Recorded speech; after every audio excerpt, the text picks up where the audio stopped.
All right, welcome back for another session of Invisible Sun here with the Edge of Tomorrow. We've got all the players assembled, and it's been a couple of weeks since we played. We had a nice break there for the Memorial Day weekend. When last we left, Oxivius had run the group through a fairground setting that had taken place in the Field of Wreckage, where the battle with the enemy of Time's chateau and the siege worm had happened. And it's been a couple of weeks now. Things have kind of quieted down in Saturnine as things have settled.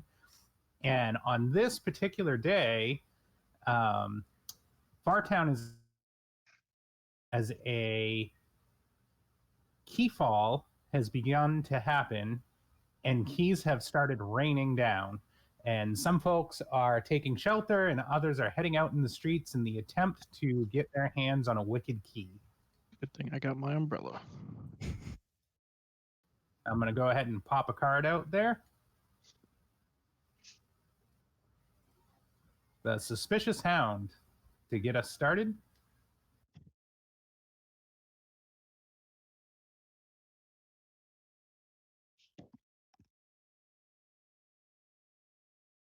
All right, so the Key Vol event has happened in Fartown, and anyone who would like to try to find a key one by one, if you could make a perception check to see if you find a wicked key. Perception. You got it. Can we push a Bene on that?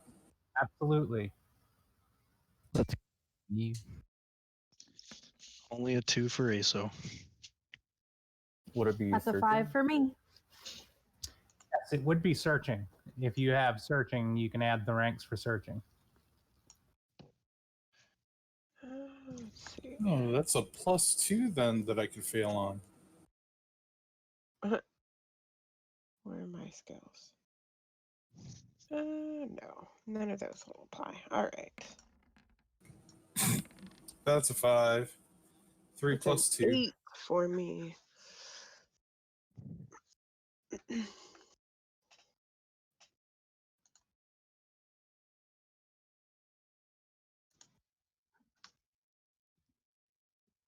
So the lowest score was a 3, right? No, hold on. I'm getting there. I'm trying to get the right dice. Sorry. It's just about to head out with you with there, Ox. Yeah, I got a 6. My 3 is a +2 for pushing Bene, and I have a rank in searching. All right. So, Asa, what was your total Oh. roll? Did you have anything to add to yours? No, I just had a big fat 2. Back to. Yeah, I didn't push a Bene for it, so.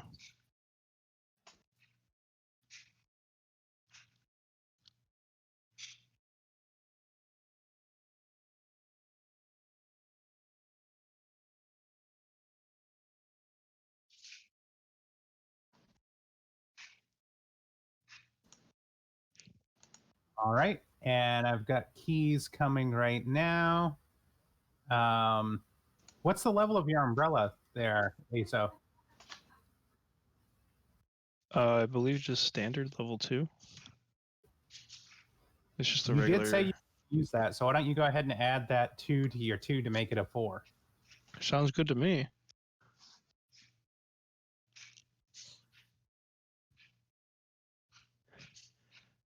I'd probably be holding Alright. the umbrella the wrong way.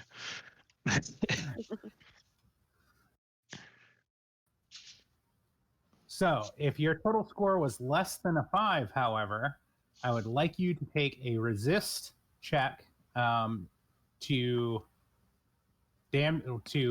dodge or sustain the damage of the falling keys. You mean withstand? Yes, withstand. I'm sorry. Yeah, I'm not gonna push anything for this either. I'll roll a 3. I'll take the damage. All right, folks. So each one of you can take an injury as you get hit by falling keys during the key fall. Cool. while you're out and about searching around. Yeah. All One all injury. right. Yes, one injury. Oh, okay, never mind. If you have a single point of armor, you take no damage.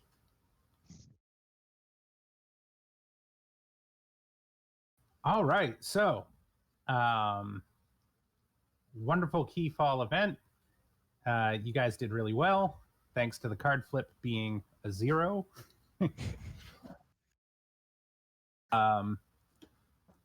So as the day progresses and whatnot, we are going to pick up with ASO.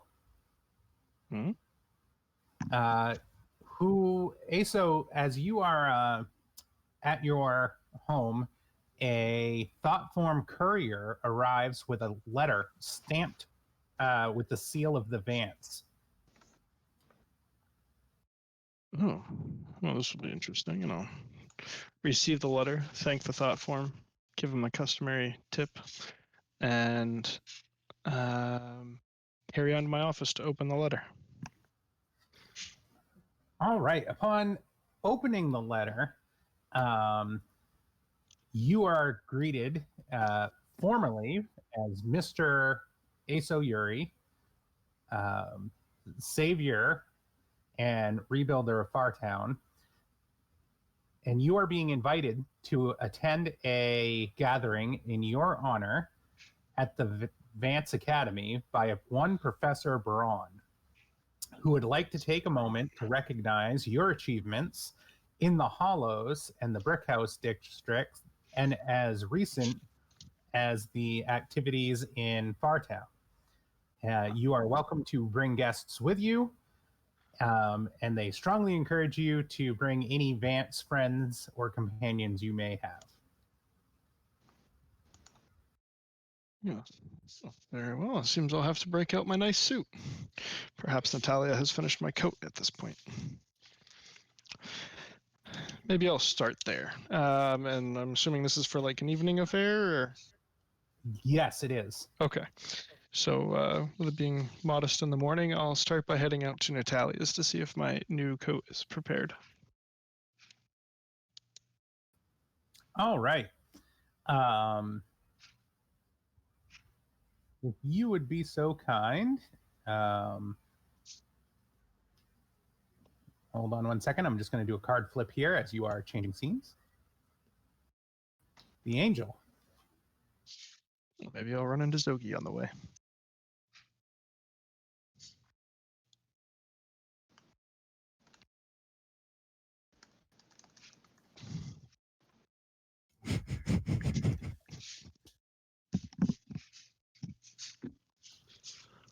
All So, right. Hey, X, real quick, just out of curiosity, with the Watcher having a wicked key, does that mean I can just use that whenever I get bored?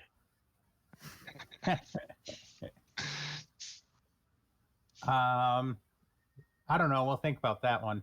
I doubt it.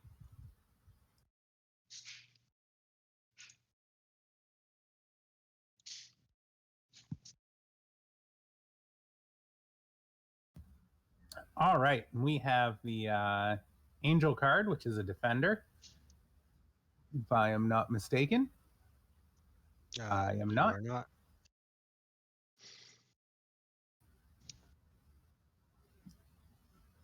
All right.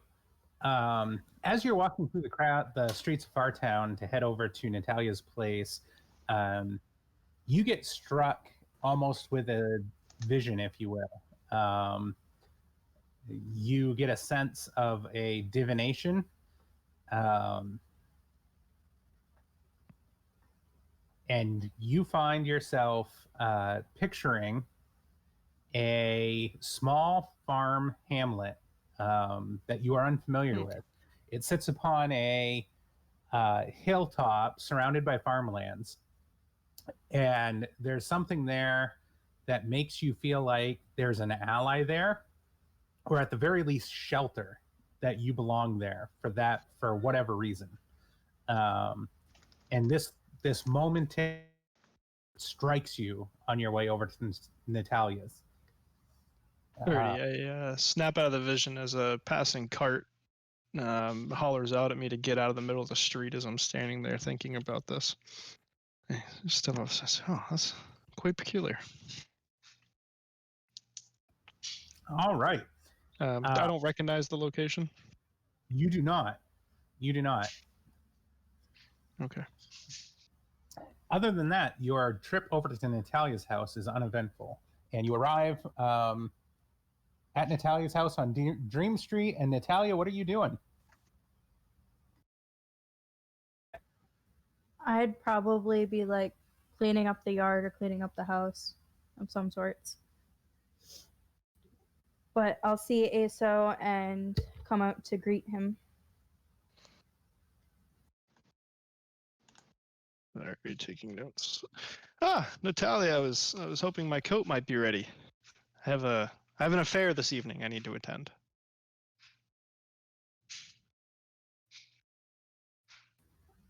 I'm so sorry, I have not prepared it yet. If there's no magical effects on it, I might be able to throw it together quickly. Well, that sounds wonderful. Quickly sounds even better. Says, matter of fact, they told me to invite friends. Would you be interested in joining along tonight? That sounds wonderful. This is fantastic. Well, I'm going to gather the rest of the troop per se. Perhaps we can all meet at the wishing well in a few hours. Yeah, I'll try to get the dress done and meet you there. Or the coat done and get you there. Fantastic. Thank you very much. And I will continue on to the next closest house for whoever's playing tonight. Right. Not sure who and that would be. We are going to actually do a scene shift to Vanessa. Uh-oh. Okay.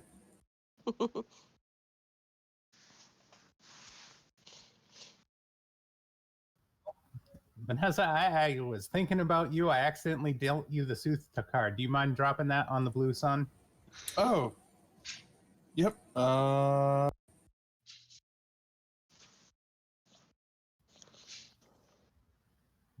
That's what I call multitasking right there. The hidden moon. That looks fun. Didn't realize. Oh, that's a cool tower. Yeah, I didn't realize that was a face spitting fire out of the middle of that. Is that an in-game location? I bet it is. If you look in the book, In it the probably doesn't. streets. Yeah, I'm gonna look for it. Hey, and it's a secrets card too. Ew.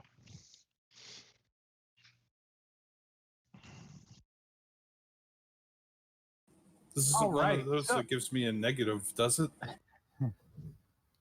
No, it's not going to give you a negative. So, Vanessa, you are up to your normal tricks. You are out gambling, as always. When you happen to run into your neighbor from down the street, Kilo Nito, and she is having a bad run of luck herself. And is very frustrated because she has lost way too much at the tables on this particular morning. And the day has only just begun, and she's already way behind. She is pastel, isn't she? She is pastel.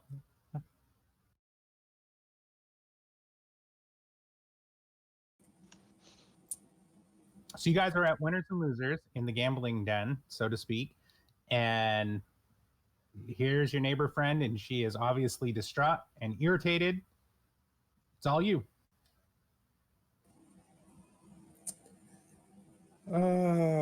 This is a trap. Okay, so well, Vanessa She is will. not- no, that is not.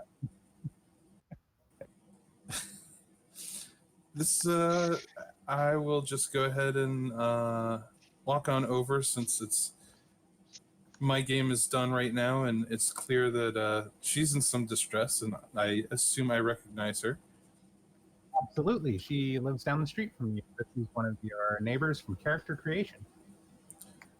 So I'll just saunter on over and say, "Well, hello there, little lady. It seems like things aren't rolling in your direction today." Horrible streak of luck. I mean, what a day to get started. I'm already down an entire month's salary, and it's only just the beginning of the day. And I had big plans. I had big plans for tomorrow and this week. Oh, what plans did you have coming up? Well, I happened the other night to win a set of tickets for the Indigo Rail, which in and of itself would not be of interest to me. However, rumor has it that there is a creature that tends to ride the rail who gambles for spells and is particularly fond of dice games. Well, isn't that interesting? How many tickets did you get?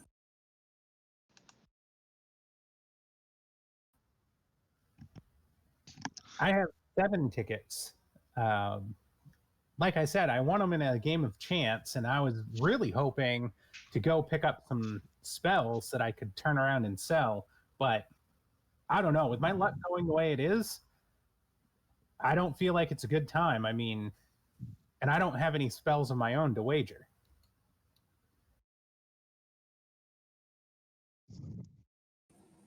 Well, I tell you what, my luck's been on a bit of an uptick of late, and I definitely have spells I could wager. Perhaps we could work out a deal where I could front a spell or two, maybe even help out on the gambling front. Maybe it could win us both some things. That would be marvelous. So, you would like to come tomorrow night? Meet me at the rail station. All right, you said you had 7 tickets. Do you want or need some further backup? I know some people. Well, I don't really have anybody else to use them. It was just a lucky streak. There were 10 tickets available. I happened to win 7 of them. You know, luck and all, 7 being my lucky number. However, if you have some friends you'd like to bring along, I guess I don't have any qualms with that. Yeah, I think I know a few people that might also benefit. I think we might have a very profitable evening. Excellent. I'll meet you tomorrow at the train station. Let's say early morning, 8 or 9, and then we can ride the rails and try to find this Data character.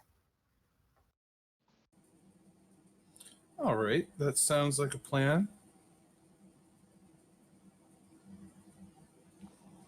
I'm really, really out of character. I'm struggling whether or not I should push this.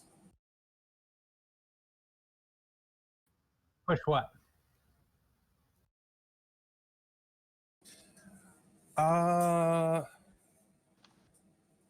Well, I mean, since we are supposed to meet up the next day, I figure why not invite her over to my place for the night, and then we could just leave from the same area with a Oh my.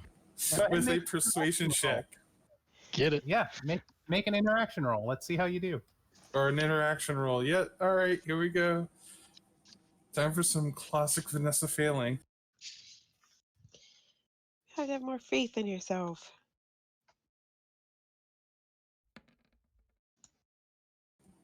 Yeah. Anything to add to that? Do I have anything to add to that? Yeah, do you have anything in persuasion maybe? Do you have any skills or ranks of anything that you can add to that?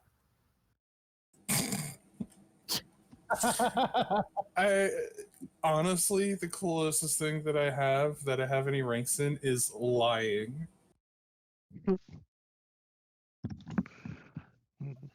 Well then, You could hold on, let promise me her a good time. That's so mean. Ouch. Rough. Is there any ice at the bar for that burn? All right. You know what, Vanessa, go ahead and take a joy for the Hidden Moon card flip. Okay, can't wait to see where this goes. And she takes your awkward advances and looks at you like a hungry cat and decides, yeah, that sounds great. Tonight for dinner and breakfast in the morning. Vanessa will happily agree, and out of character, I realize I am making a terrible mistake. Hooray! There's no way this doesn't ever turn out terribly. I can Well, think of at that'll least allow- 3 ways. What's that, Asa? I said I can think of at least 3 ways. All right. So I'm going to shift back as ASO walks through the area. The next stop from Natalia's house is going to be the necropolis, where you can pick up both Oxivius and Zogipoga. Perfect. I'll stop at Exivius's first, as I like to get in and out of the necropolis as quickly as possible. Not a big fan of the dead. I know he is, so I don't hold it against him. And I will walk up to his mausoleum and give as loud of a knock as you can on stone.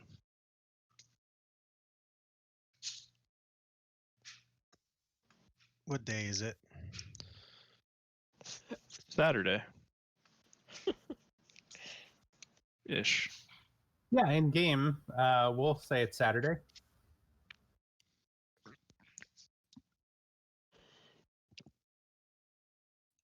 Okay. Just trying to remember what days Granite moves. Do you remember? One of them was a Tuesday. Tuesday. Yeah, I think every Tuesday is the day that he can fly off and move. I believe it was Tuesday and Saturday. I'm looking now.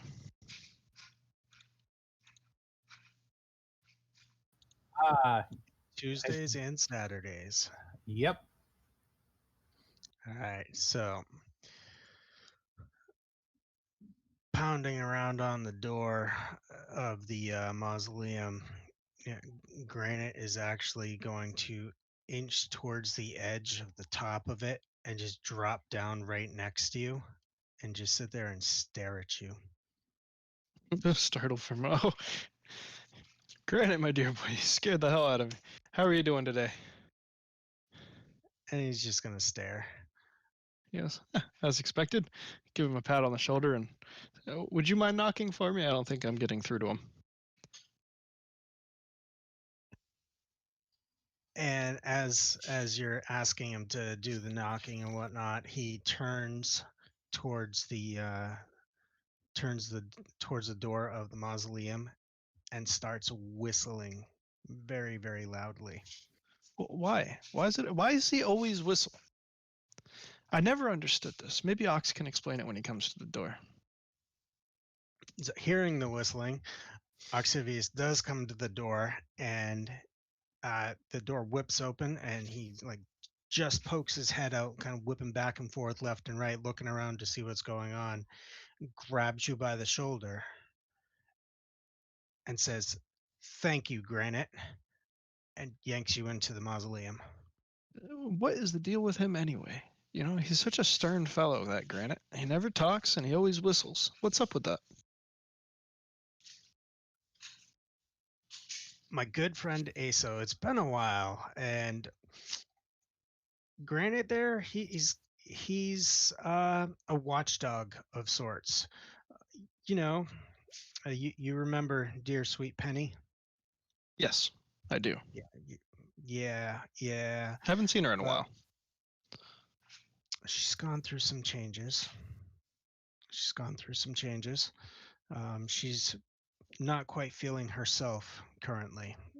So I'm sure it won't be long and you'll be able to see her. But right now she's, as I said, she's not herself right now. Well, I do look anyway, forward to it. She makes the best strudel. Yes, absolutely she does. Far better than some others that I've had most recently. In fact, here he goes around the corner and opens the closet door and pulls out a basket, and his arm kind of sags from the weight of the basket, and he kind of like limps it over to you and says, "Here, this is for you for when you leave. They're made by a dear friend of ours, and I think they're absolutely special, and you should certainly try these." Oh, fantastic. He'll grab the basket and set it by the door. He goes, so I don't forget on the way out. Says, actually, Ox, I was coming by. I got this letter, and I'll hand it over to him. Professor Braun is throwing a party supposedly in my honor, but I'd like to think that it's more in the honor of the Diamond in the Rough Foundation and what we've all been working towards here.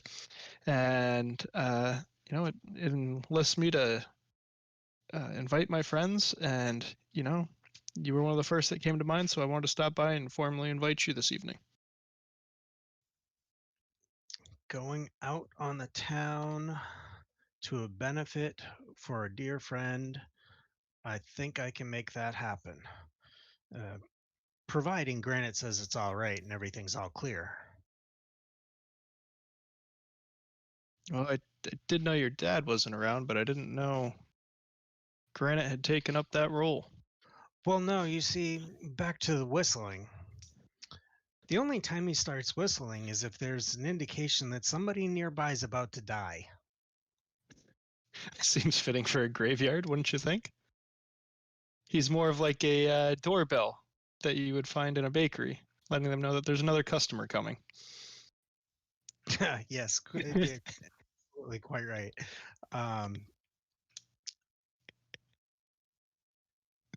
Definitely, we'll check real quick to make sure the coast is clear, and that way I'm sure you have things to do to prepare for tonight's festivities. Where would you like me to meet you? The Wishing Well, just down the road. A couple hours, say. I figure we can all meet up there and hit the town before the evening starts. Fantastic. I will see you there. Alrighty. And I will jump over to the angel statue down the way. And I've never actually entered Zogi's house. I just happen to know where it is. So I'll start on that. Using the incantation, Exlina had moved Zogi's statue to next door to the necropolis. So his house is now actually on the outside of the necropolis, right next door with the church. On the way out, I'm going to intentionally leave the basket. And I'm also going to pop my head back in and say, Ox, would you mind fetching that last Vanessa for me? See if she wants to join. So you want me to grab the crazy one? You said it, not me. Thanks. Click. And then I'll head off to Zogi's. Not very nice. Why are they all harshing on you tonight, Vanessa? I don't know, but apparently I'm also the only one getting any, so maybe that might be why. I mean, last time I talked to Vanessa, I had to throw her into her wall and tell her to go clean up her mess. So, it's been a while. Oh, that was our last interaction. Well, yeah, fair play. Yeah, and you might be premature on that whole getting any concept. That's what Vanessa's thinking. Depends on what that card flip really was. All right. So you're going to head over to Zogi's chapel church statue next. And are you just going to give a call for the young lad? Yep. I'll, all of his titles: Zogi Pogi, the Divine, Savior of Fartown, Future Angel of the Heavens, and just start rambling off titles until he shows up. Zogi's actually kind of come out of the church.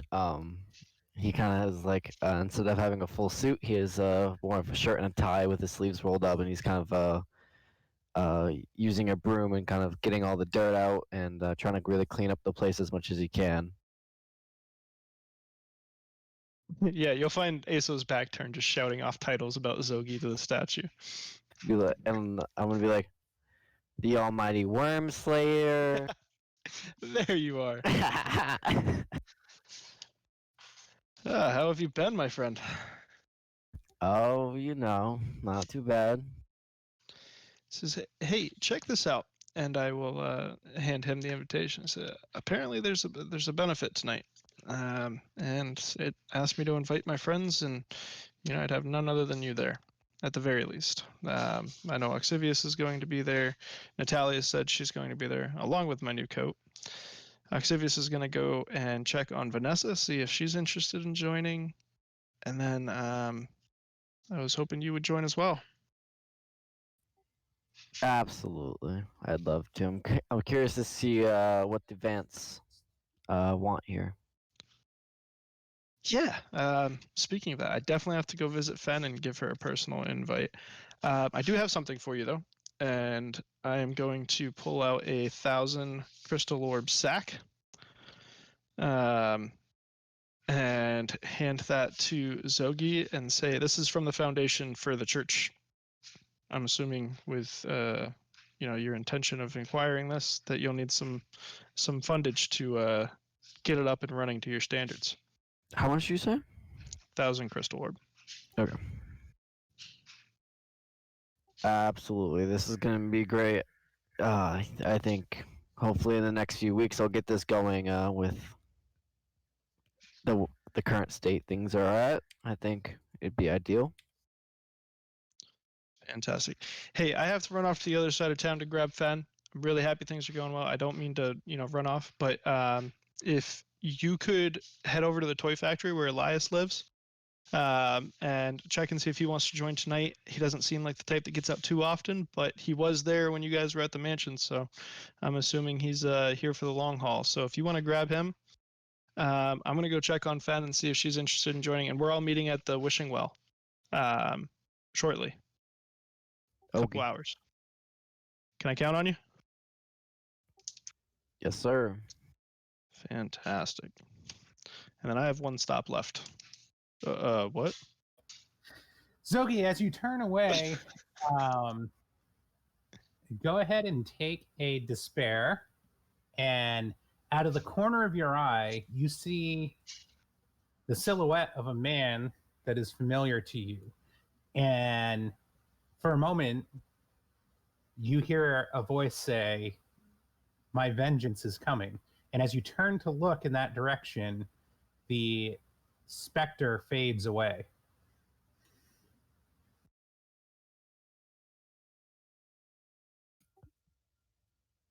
Okay. That is from the card flip Ghostly Presence. I got scared when you put that up. I was like, wait, what? No, stop.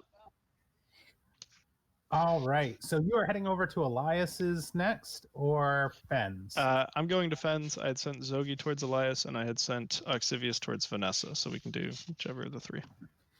All right. Why don't we jump and get Elias involved next? We'll do Zogi. Seeing you just saw the Spectre, why don't you head over to Elias and see if you can pick him up to join? Sounds good to me. Oh,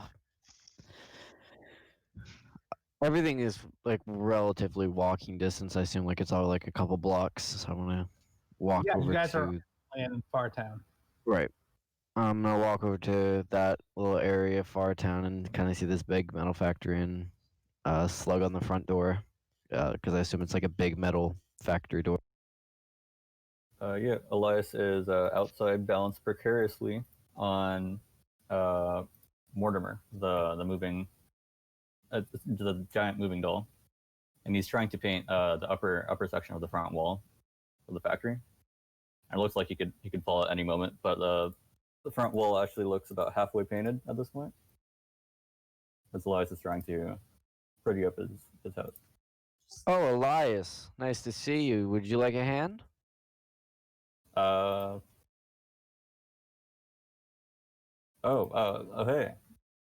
Yeah, long time no see. And it looks like he's about to lose his balance, but Mortimer catches him. And says, yeah, I'm just painting my house. I spent about 50 crystal orbs. I think it's starting to look pretty. I mean, it looks great before, but now it's even prettier. Absolutely. There's a the Vance are hosting a guest event, and you were actually an invitation was extended out to you, and was curious to see if you'd like to come along. Who me? Oh no. Hey, you. Oh. I guess if I was personally invited, sure. I'd love to go. Perfect. How about we're gonna be meeting at this place and somewhere in Saturnine or somewhere in Fartown. It's called the Wishing Well. I'm not sure if you're familiar with that place yet. Can't say I've heard of it. Yeah, why don't I help you finish cleaning up your house? Well, I'll help you get it painted, with the whole wings and stuff. I might make it a little bit easier for you, and I'll actually bring you over there with me. Oh, well, that'll be great. Thank you very much. So I'll spend the 4 or 3 to use my wings, and I'll spend the next hour or 2 painting with Elias to eventually head over to the Wishing Well. Sounds like a deal. And I am going to say that while you guys are working on that, Zogi, you happen to be, while you're painting, you're just doing your thing, and you yourself hear the whispers. And the whispers, in this case, it's coming as a divination to you. And what you're finding is that you are seeing a train or a train ride, and that this train ride has some importance. You can't really put your finger on it from the whispers, but it feels like there's a judgment involved, maybe a punishment if someone's found wanting as a result. You do get a gravity, a sense of there's an importance about a train.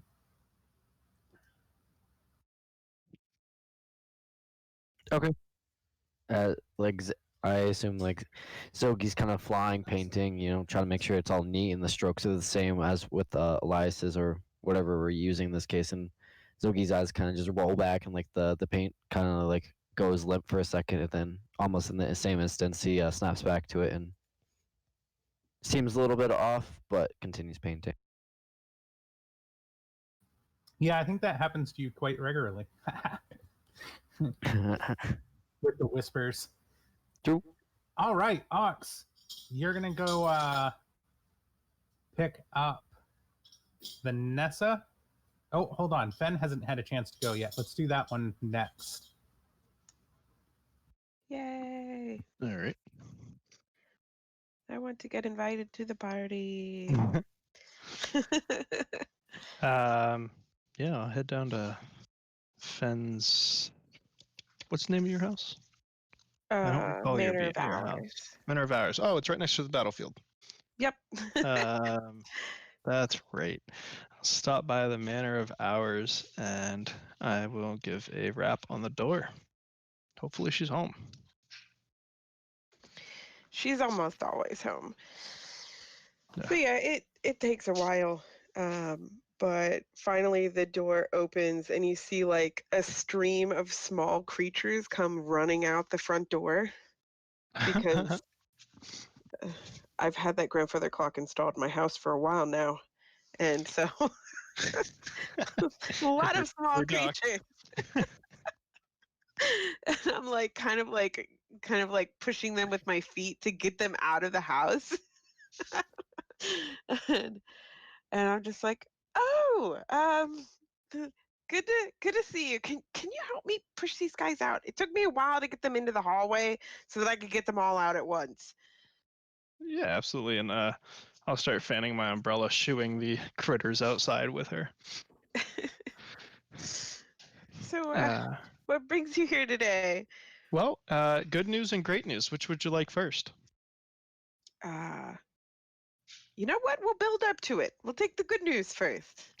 All right. Good news is the Professor Braun. I'm sure you're familiar with him at the Vance Academy.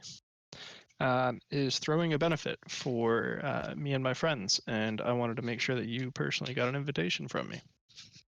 Oh my goodness. Of course I know about him. I think. You do. Awesome. I would assume that I would. That's I don't have anything appropriate to wear. Okay. That's the good news? What's the great news? The great news. And Aso fishes into his fanny pack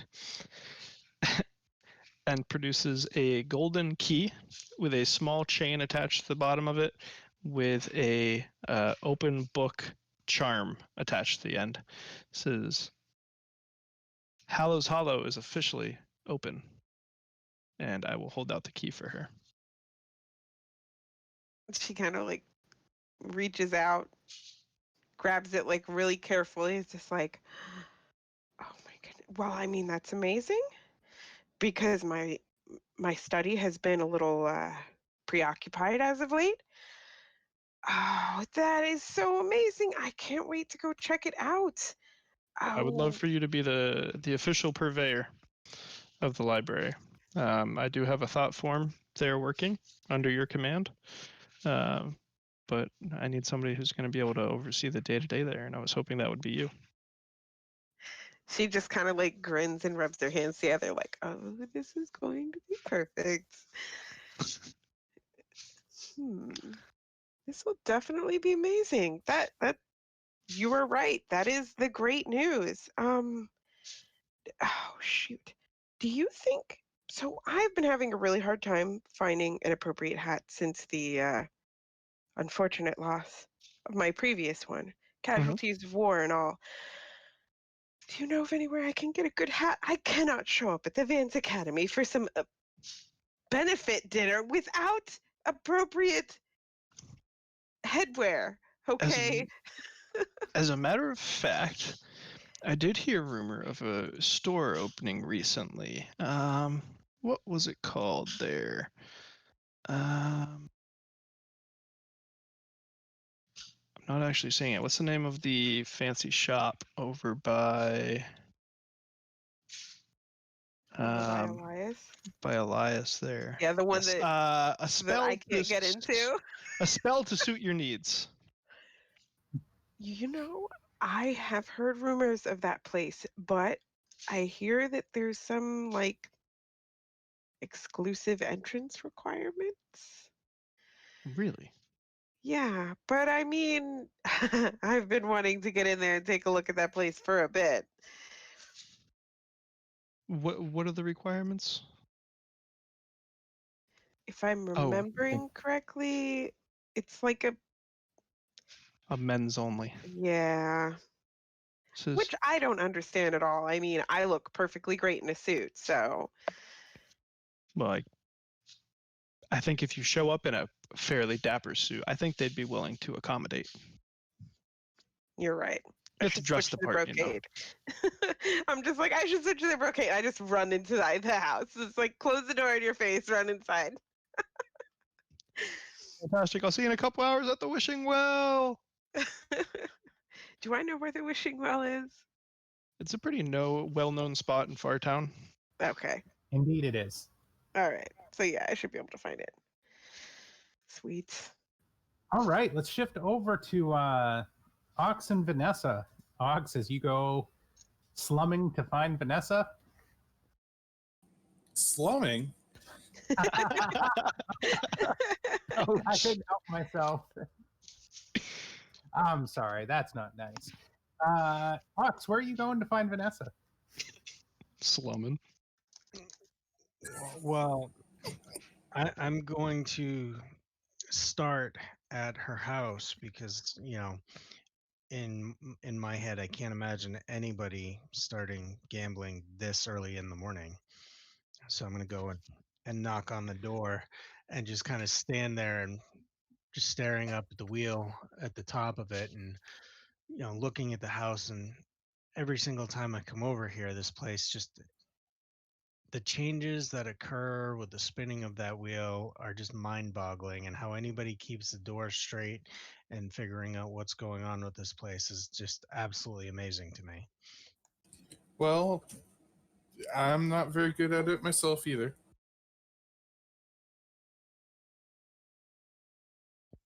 So I'm knocking on the door and just kind of like waiting and waiting and waiting.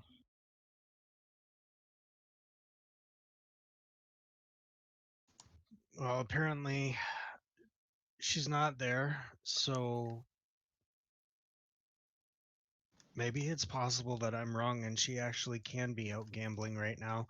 So I'm going to make my way to winners and losers because I know that if she's not home, the only other place she would be there.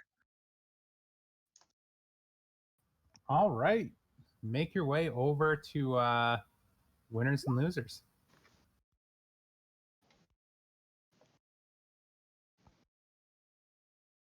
And I'm going to toss the card here. Give me 1 second. The conspirator.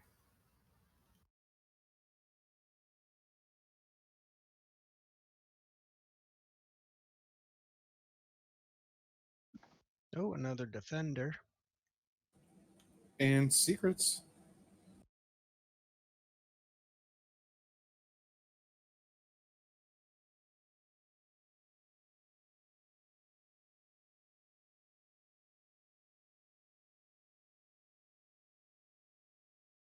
All right.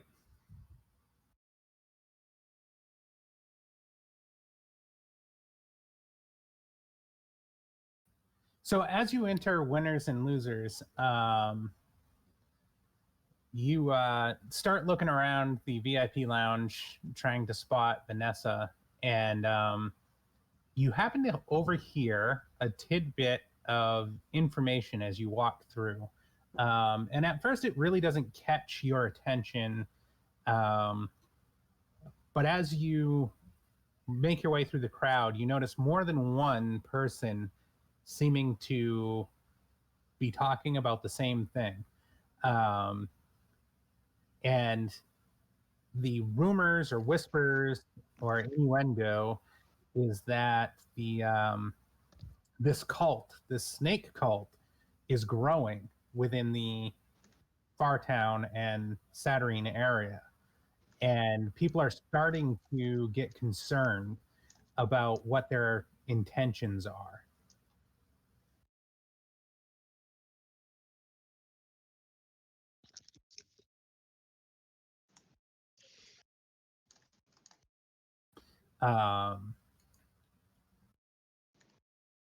So you manage to glean from the conversations of folks as you make your way from table to table a little bit about the preservers of the serpent's secrets. You learn about Venom Home, which is the sanctum of the preservers of the serpent's secrets. And this secret organization that has been in the shadows for quite some time is now, there are whispers of some type of organized attempt, organized endeavor happening within the city and without. And what used to be a shadowy group that people really didn't talk about, we're amazed to find seems to be the talk of the entire gambling den. And then you happen to see Vanessa grinning from ear to ear like the Cheshire Cat, with herself, sitting at a gambling table.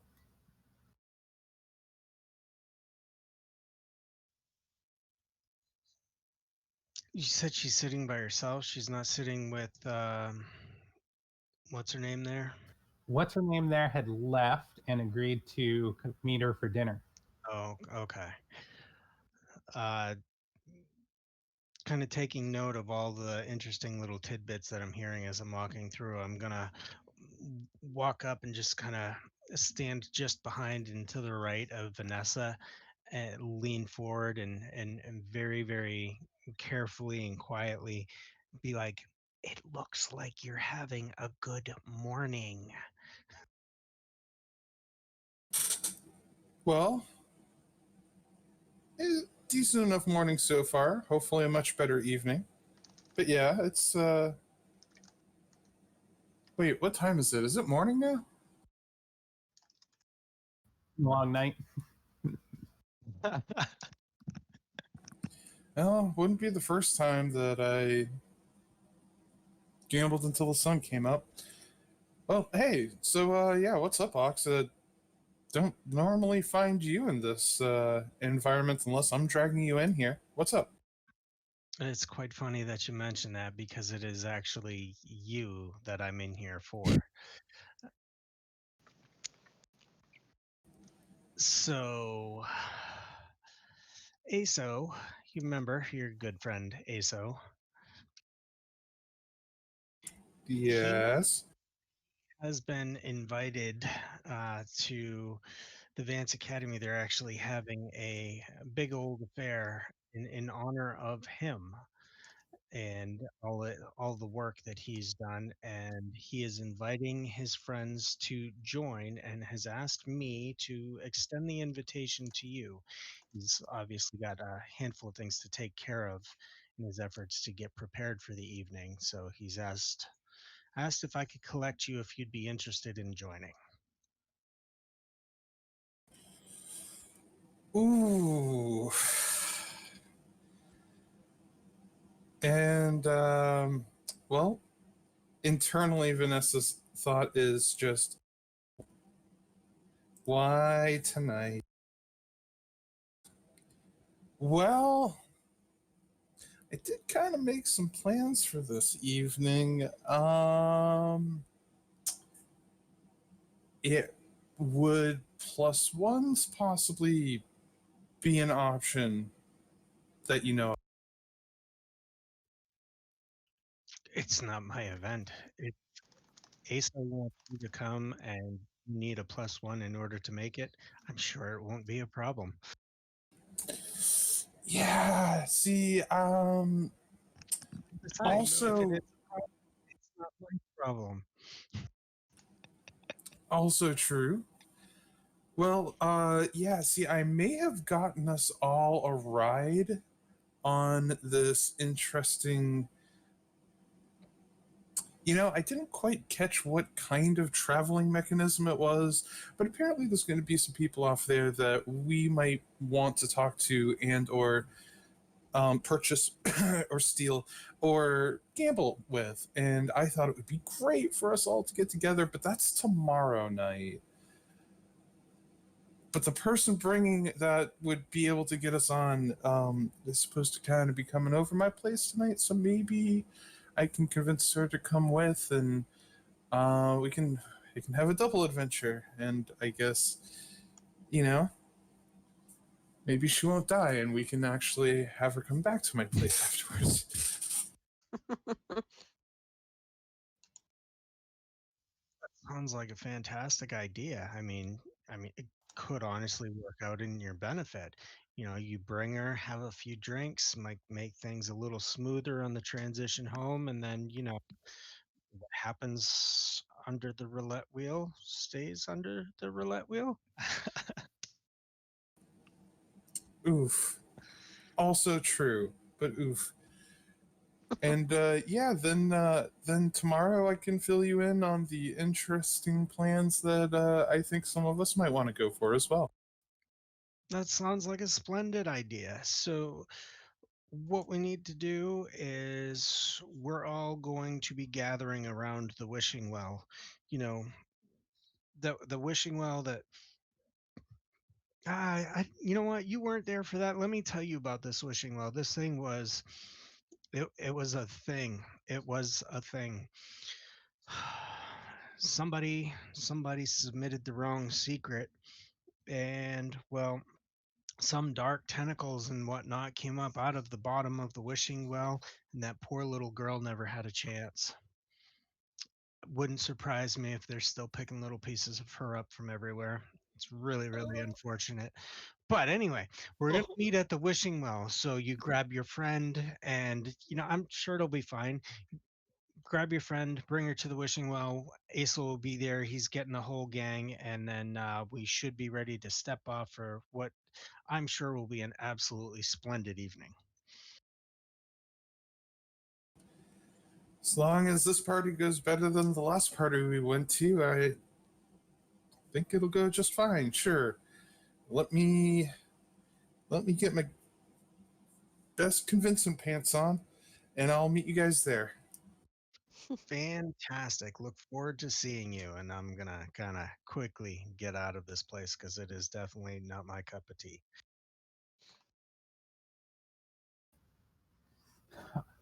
All right. As you quickly try to exit the VIP lounge area, you happen to bump into a old friend, so to speak, or somebody you've met before, the performer Myrta,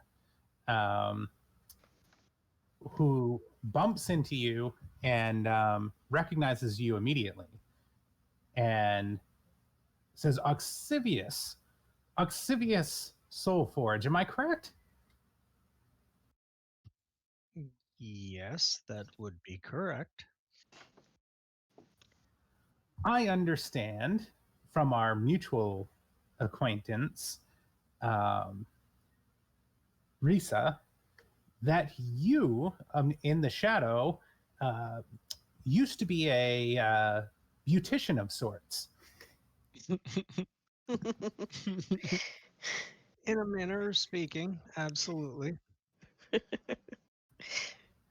Yes, I have found it very, very difficult to get somebody to get my skin tone and makeup just right. And I'm afraid that the parlor girls they are sending in to attend to my needs are just too used to living, and they can't seem to do justice to my complexion. Would you care to offer any advice?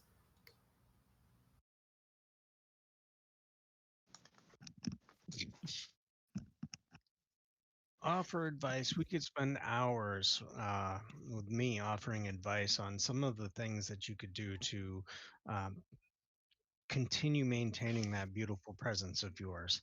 I have an idea. I have a dinner arrangement with a friend of mine. She recently redid a restaurant that I started, and if anybody knows anything about pretty, she certainly does. You may have heard of her. She's into jewelry. She's into God. She's into anything beautiful. Shazara, why don't you join us for that dinner exchange? And between the two of us, we can come up with all sorts of different ideas and recommendations that should and could be helpful for you.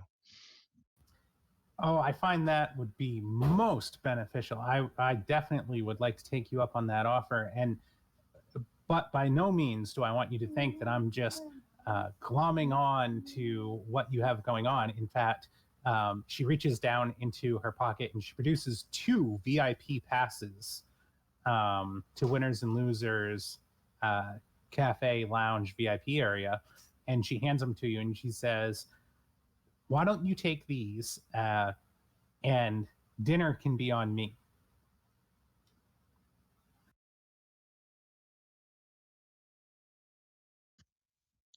a little caught off guard. He says, "Oh, well, splendid. Absolutely. I will let Shizara know that the location has changed, and then we will make our arrangements for here, and we'll coordinate the best time for when you're available to join us." Excellent. I look forward to it. If you excuse me, I am overdue for a performance. Absolutely. Enjoy your performance. Good luck, and thank you once again. We will be speaking again soon. Oh, so a couple of hours later, at the appointed time, Quickly, everybody begins assembling at the wishing well. real quick, can I make one stop on my way to the wishing well? Absolutely. I'd like to stop at Death's Door. Okay. And see the receptionist. I know this place has been remodified for the new quote unquote goetic takeover of the police force there. But I'd like to see if Risa has made her way back, so to speak. Absolutely. So entering Death's Door, you see the familiar face of Violet Evergarden sitting behind the reception area. And Violet's just taking care of her nails. Her purple hair is done up in an elaborate display. And different folks are coming and going. And she's kind of not really paying much attention to a lot of what's going on. And she looks up and sees you enter and smiles and says, Master Yuri, what brings you to Death's Door on this fine day? Well, I was hoping that having given Risa some time to recuperate from the Great Battle of Fartown, that she may be back, mind, body, and soul, and present. She is once again among the living, if you will. However, she is not currently available at this time. She is still mending, if you will. Fantastic. Well, can I leave a message for her? Absolutely. If you could just tell her, pride aside, Professor Braun is having a soiree this evening and asked me to invite my friends. And given recent circumstances, I would like to count Risa amongst those friends and formally invite her this evening. And if she decides that she would like to join, she can use my name at the door, and that should allow her entry. Oh, most excellent. I will let her know. And Where she's mending, she might send an emissary instead. Is that acceptable? that should be acceptable. Do put that I would prefer to see her. I understand mending can be a tough process, but and on top of that, do remind her that I do mean this with all peace intended. I know that there are constituencies between the Vance and the Goetics right now, but I would really like to see that the orders relax those tensions for the evening. I will pass the message on. Thank you very much, Violet. You have a wonderful day. And I'll kick out the door and make my way to the wishing well. All right. So everybody gathers at the wishing well. Quick question. Shoot. Have we assumed that those of us that were attempting to drag along +1s were successful, or no? Yes, I am going to say that you are successful. Many people would not turn down a soiree, if you will, at the Vance Academy. It's not often you get invited into the academy. But the real question is, was I successful in getting into that shop and getting myself a new hat? Roll an interaction for me. Okay. I thought you were asking if you got your vampire guy friend to get in. I mean, I kind of felt like that was going to be a wash, but if I'm going to go among my superiors, I need a good hat. Okay, let's see. Do I have anything that will work for this? Entertainers, advance. That probably won't apply. Okay. Yeah, I'll just push a Bene for that. What's the card that we currently have? No, it doesn't. Well, don't count the swan because this is happening before I did that card Yeah. flip. So it would have been the one Spiritor. before that. Yeah. Okay. Yeah, that doesn't affect me. Okay. Come on. No. A 1. No, you are not successful. They cast you aside and turn you away. Okay. So, sorry. I will have to shamefully arrive without a hat. Are we assuming that I was able to make the mundane best, in the couple hours? Yes, a mundane vest or jacket would be easy for you to make with your skills.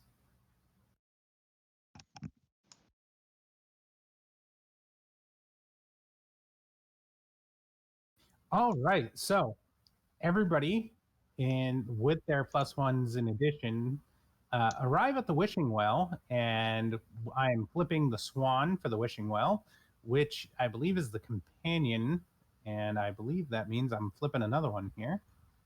Yep. And it's also on the invisible sun, and it's an empath card.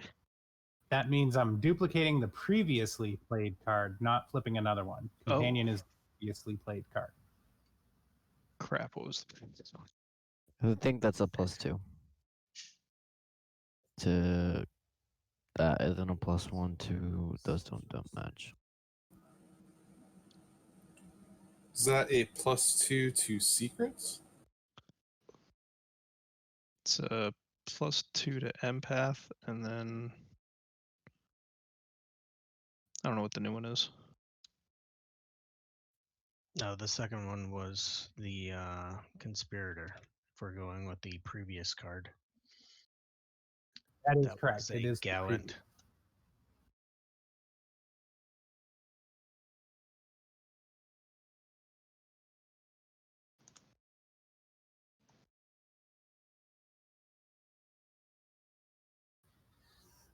All right, so you see many of your friends arriving at the wishing well. What are you doing?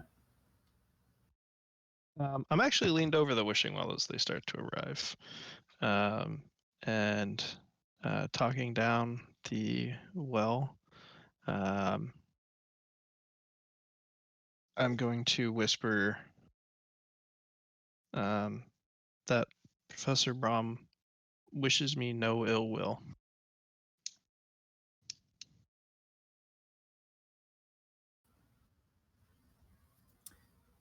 The wishing well whispers back to you that Professor Braun wishes you no ill will. Fantastic. And I wave to little Jimmy hiding in the corner waiting to scare me. And greet my friends.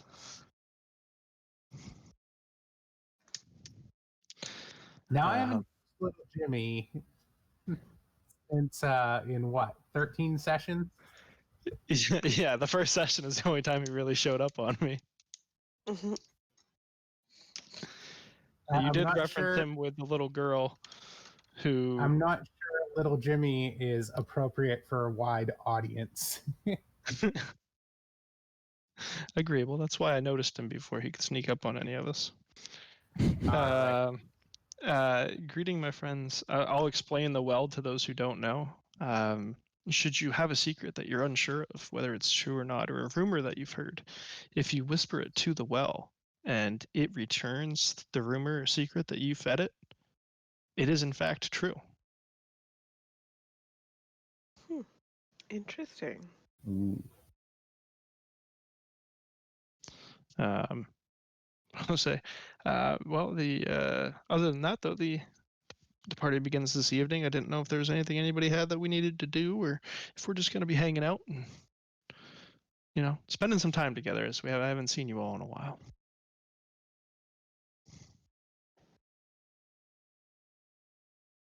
Sounds good. Hi, everyone. I'm excited.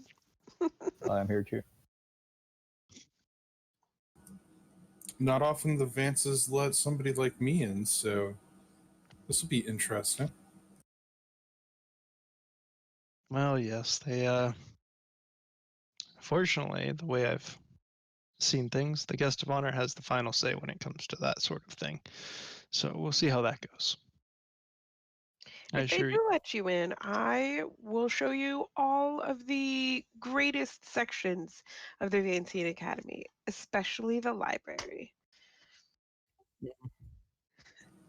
Is it anything Of like the course you Hall of would. Records?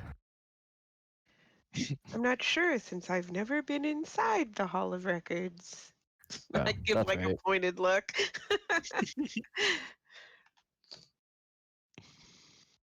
I wonder whose library is bigger. Well, clearly the library dedicated to me is the biggest library now. So we have a little mischievous one burn it down, am I right? Ah. No, Zogi. I'm just kidding. I'm just Any kidding. ideas? It's nice to see you. Natalia. Speaking of, He sorry, throws his sorry. arms out. I assume you were successful? I was, and I'm going to hand Aso a jacket on a hanger. Oh, this is just fantastic. Thank you so much, Natalia. And I'm going to, I came without a jacket, expecting one, and I'm going to grab the jacket off the hanger, hand the hanger back to her, because my fanny pack ain't big enough for that, and don it and sit there and admire it for a few minutes. Go ahead, Sugi. Guys, has anybody seen my mask? I lost it. The mask that eats people? It doesn't eat people. It consumes them. I mean, people go in and they don't come out. So I think it eats people. They come out eventually. When did you lose the mask? Before the battle, actually. Oh, I didn't see it personally. I was a little threw it to my preoccupied that day. friends. Threw it to my friends, hoping that they would have something to live by in memory of me in case it didn't go my way. Oh yeah, I remember you doing that. I just assumed that someone else picked it up, but I Did mean, anyone pick it's it like up? right there in my side yard. I could go check. I'm sure by now somebody else has already taken it. Possibly. There was a carnival there last week. Yeah. Oh, what's this mask? Did anybody actually pick up the mask? I don't believe so. Yeah, No, we didn't. ended the session like right as that happened, and we weren't. Well, not all of us were involved in the battle, so yeah, no. I mean, think Fen and I were the closest to it, if I Mhm. remember correctly. Yeah, probably. 'Cause I think we were one of the last ones out. So Zogi, do you not even have that card anymore? Did you throw that card away when that happened at the end of that session? Oh yeah, I put it on the table. Oh right. Well. See ya. Wouldn't want to be ya. Yikes. Zoink, Scoob.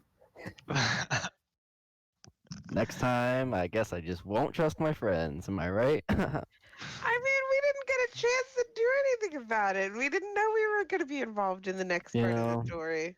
If you threw your hat, your tentacle hat, I would have absolutely caught it. Because I know how much that means to you. Yes, well. Speaking of which, I see you are, I would say topless, but that doesn't seem fitting. Hatless. Yes. Yes, well, those fine folk at that establishment did not seem to think that I was appropriate clientele. I would definitely approve of some burning down of some other establishments. We'll just say that. but So no, you couldn't pull off unfortunately. a Mulan here? Apparently not. If I'd had a hat, I'm sure I would have, but no. I mean, I wore my best suit, and they still did not approve. That's quite the shame. Yes. So unfortunately, I must go to see my superiors without appropriate attire. You wouldn't happen to be able to make hats, Natalia, because if I can't find another good hat, I'm going to be having problems. I probably could. We'll have to look into that in the future. I'm wearing the Fire's Eye dress right now. Nice. Okay, you're gonna wear the Fire's Eye dress to the Vance party. Yes.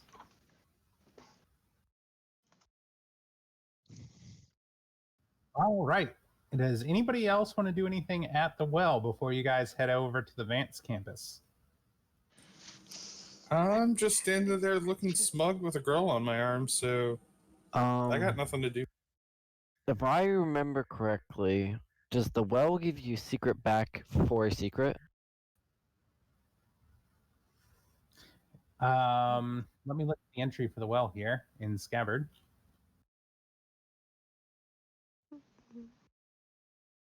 It's called the watering hole.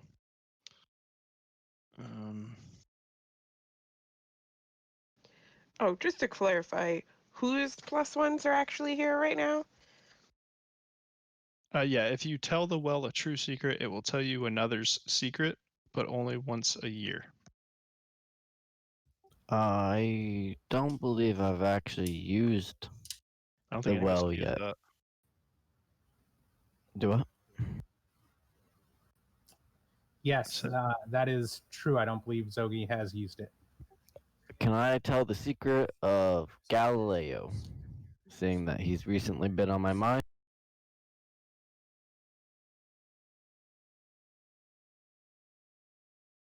Sure. Tell what secret are you telling about Galileo?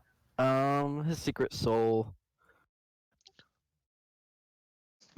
Oh, that's right. You did tap that, if you will. You mind booped him. That's the technical term.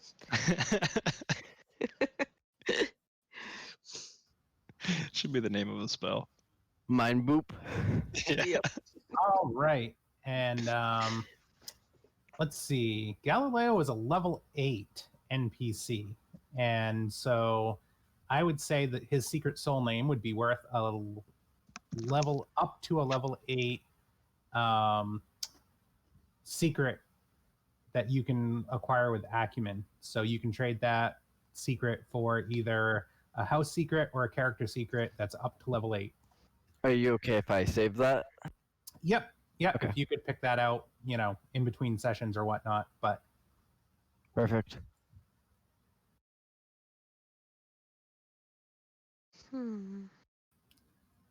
all right. You guys ready to head to the Vance campus?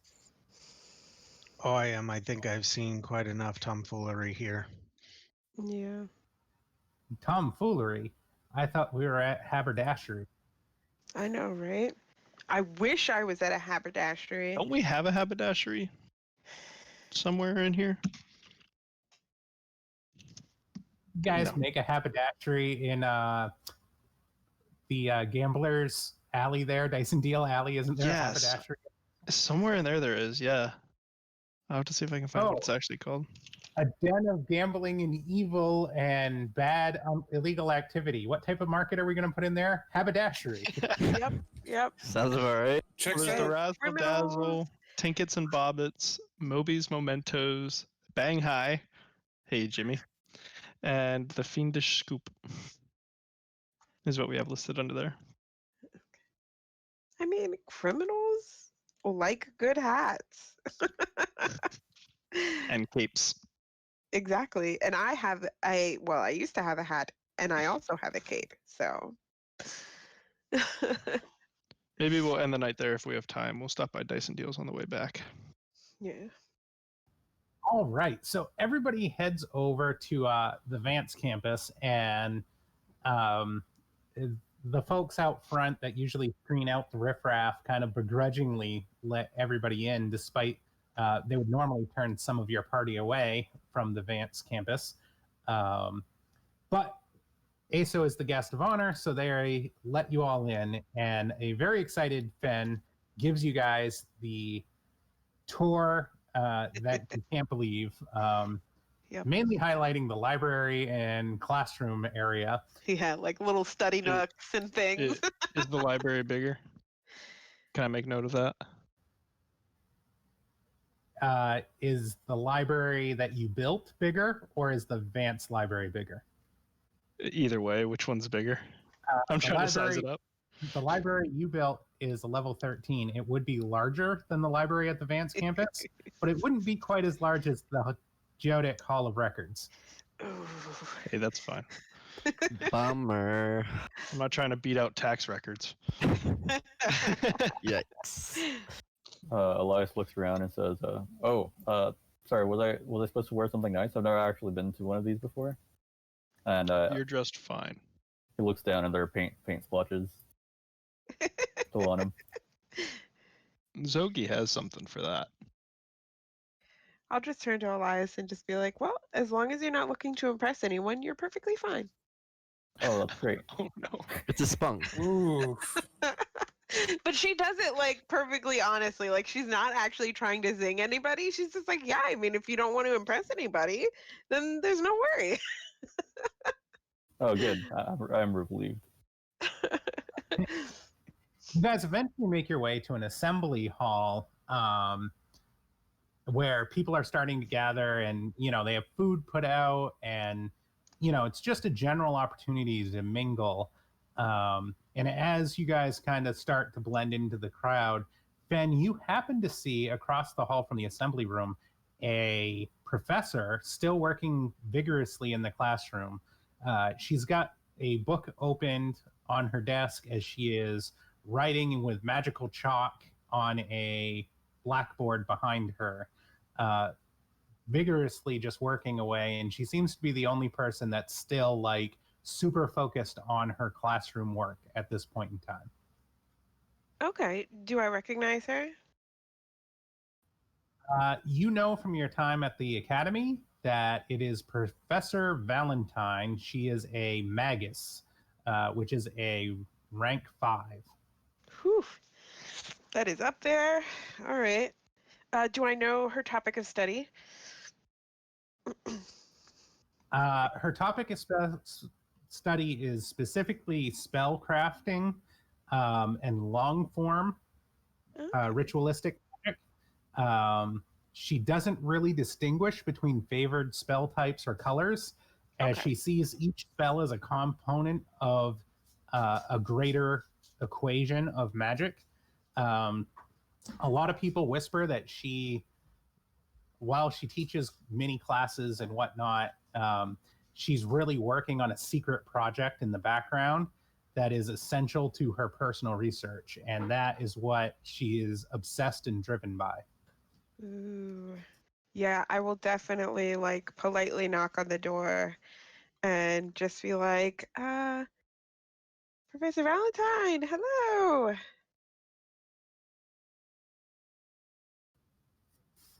Oh, please come in.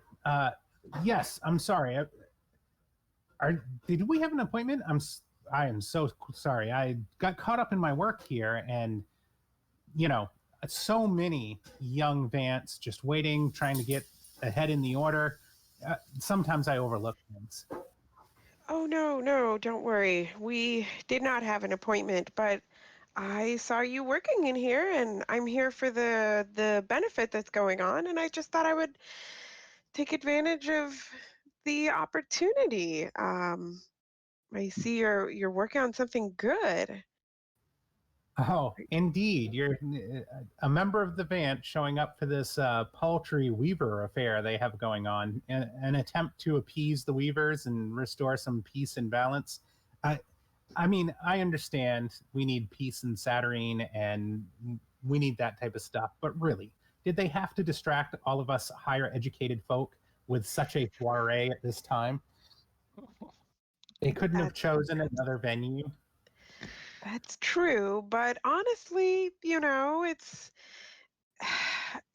been an opportunity for me to show off my order pride and the amazing library that we have here. I was also sort of hoping to meet some uh, higher order Vance like yourself, and well, I'm sure that you know that my mentor, um, Sabian Towner, has been gone for a while, and I'm looking for a sponsor for myself in the order. You're Xavier's young lass. Yes, yes. You, time. That's your forte, right? Time. Hmm. Time and space. She eagerly starts flipping through her book and turns to her chalkboard and with almost a inhale, all of the chalk writing sucks off of the board into magical letters and into her mouth, and she consumes the knowledge off the board in one fell swoop. So nice. And she turns back and looks at you and says, "You would like a sponsor, right?" I wouldn't presume, but yes, I absolutely would like a sponsor. I have a task that needs to be done, and it is so rare to come across a student with the forte of time and space. Let me make a deal with you. If you accomplish this task for me, I, in exchange, will sponsor you. Absolutely. What would you like me to do? There is a ritual, a very complex ritual, and one that I am critical to my research. However, I lack the proper components to pull off said ritual. Have you heard of the settlement of Maloon? Would I be familiar with that? Go ahead and make a intellect check. Okay. Let's see. Yeah. I'll go ahead and put a Bene into that.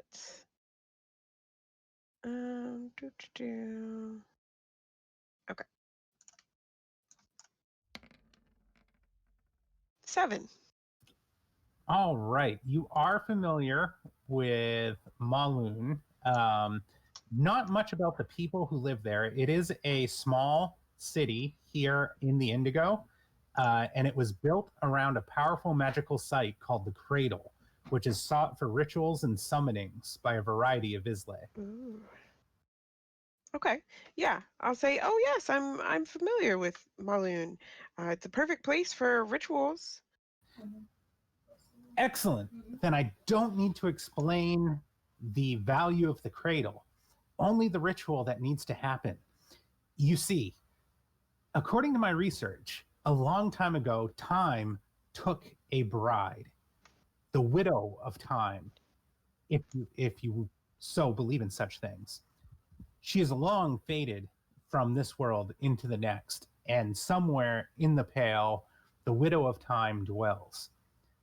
I have come across a ritual that suggests that the widow of Time is not just some fairy tale. She is an actual spirit that can be summoned.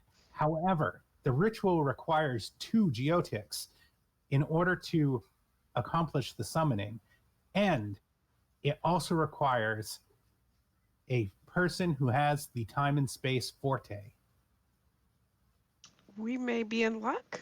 I know of 2 goetics that would certainly help me with this.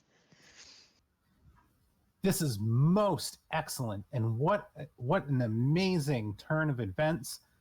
this could help me in my research. My research is just so important, and my patrons funding it are really, really hoping for some results soon. So, what, if I might ask, what are you hoping to glean from Time's Bride? Oh, that is a special component of my equation for the formula and the spell that I'm working on. I will write down exactly what you need to ask, and the piece of the equation that's missing, Time's Widow should be able to give you that piece, and you can bring it back to me here, and I'll consider the whole thing done. And don't worry, like I said, my sponsor is very vested in my research and is very wealthy. Fantastic. All right, definitely. Yeah, I'll just like eagerly wait for her to write down the information that I need for the ritual. She retrieves from her notebook the ritual process on one piece of paper, and she gives that to you. And then on another piece of paper, she gives you a very complex equation that you cannot decipher. You look at it, and it just looks like symbols and numbers and a type of math that you have never seen before. Okay. And she says it's very important that you have Time's Widow plug in the variable into this equation and bring it back to me. Okay, definitely. Just in case I'm looking for wealthy patrons in the future, who in particular are sponsoring you right now?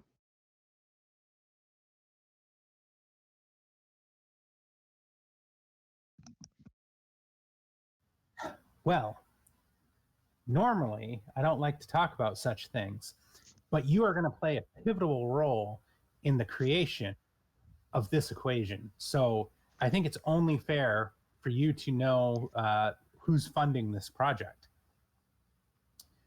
Rupture Morningside, very powerful Bisley family with very few surviving members left.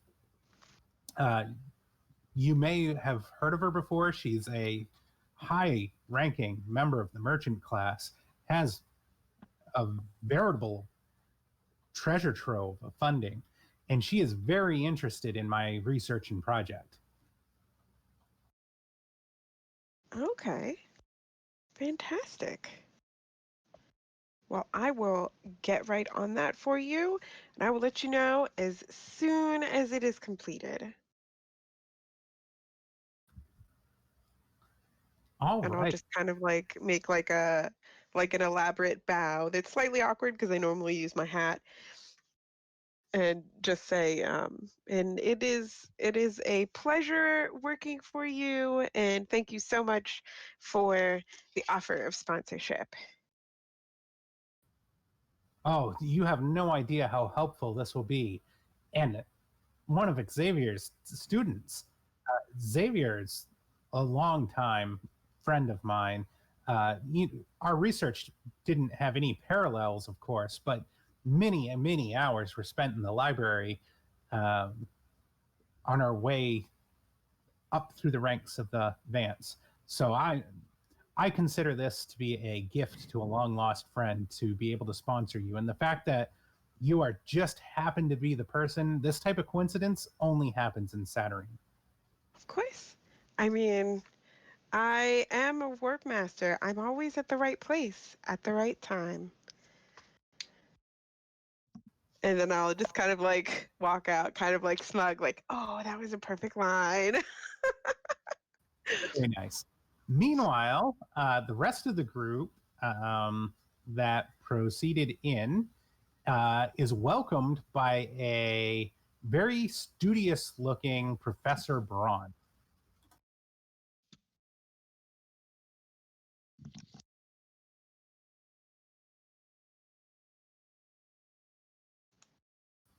Professor Braun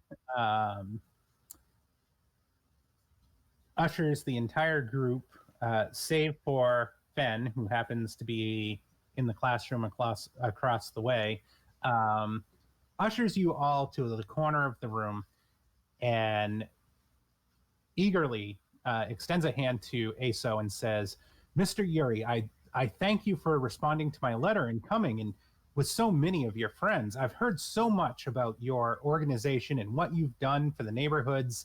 And of course, you know, what happened there with the enemy of time in Fartown. I mean, I think it's time for one such as yourself to really help pull Fartown back together. Yes, quite the series of debacles have led me here in your presence today, and I would say that it is more than my pleasure to be here. And as you know, you don't get where you are alone, or at least not many people do. And these people here have seen to it that I've been able to achieve the things that I've been able to achieve, especially my dear friend Zogi Pogi the Divine.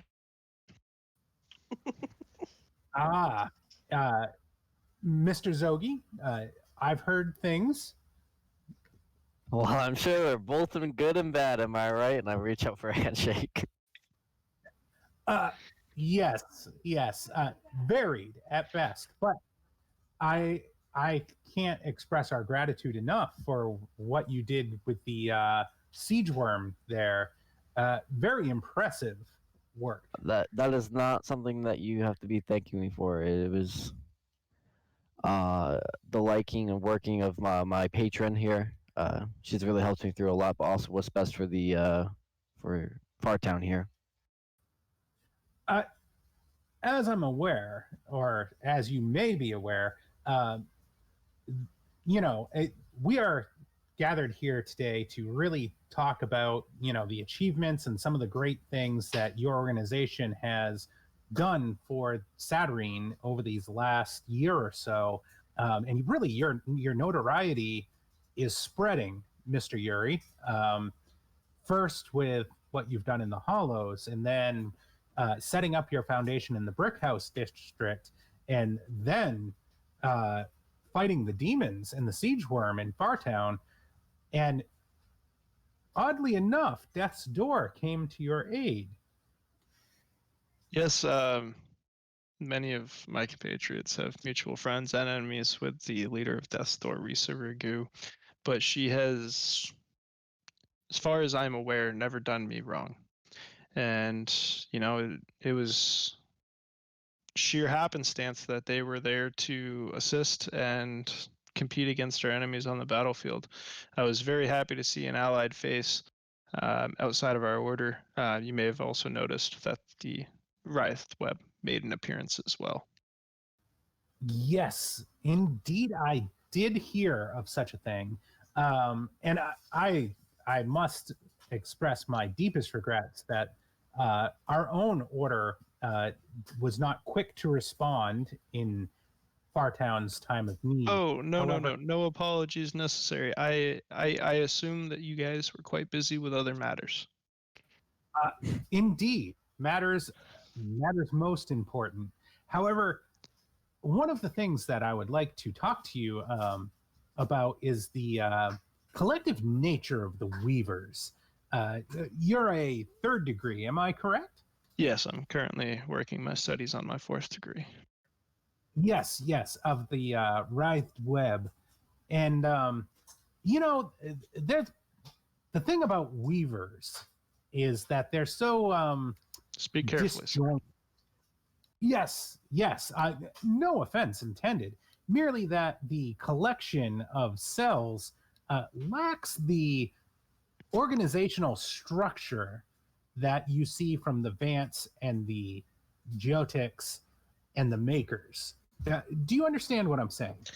I do understand what you're saying, and I invite you to look at things through a different lens, per se. Now, would you believe that your way that you would train a student from what would be the equivalent of the Vance's first degree up to their sixth, if you were to take a fresh recruit and work them up through all of the ranks of the Vances, do you think that the strategy you would use would work for all Vances? Oh, our curriculum is pretty stringent on advancing through the Vance order. Yes. Now, imagine there's one or two children who have started down the Vance route and they don't take to that kind of instruction. The book heavy, and they need a different way of instruction in order to succeed. I think that's where the Weavers thrive. I think the manner of cells and individualized instructional methods give all students who graduate the Weaver Academy the ability to seek out what will work for them best and get them thriving as early in their life as possible. I think that's where we differ. However, I don't disagree with the way the Vance do things.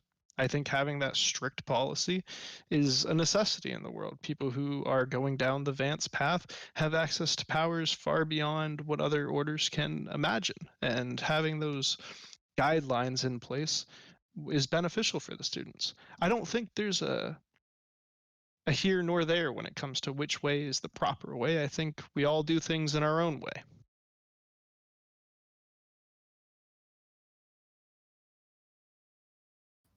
Very well said, Master Yuri. And you are as diplomatic as I have been told. I understand you also have done some reconstruction of the undersling as well.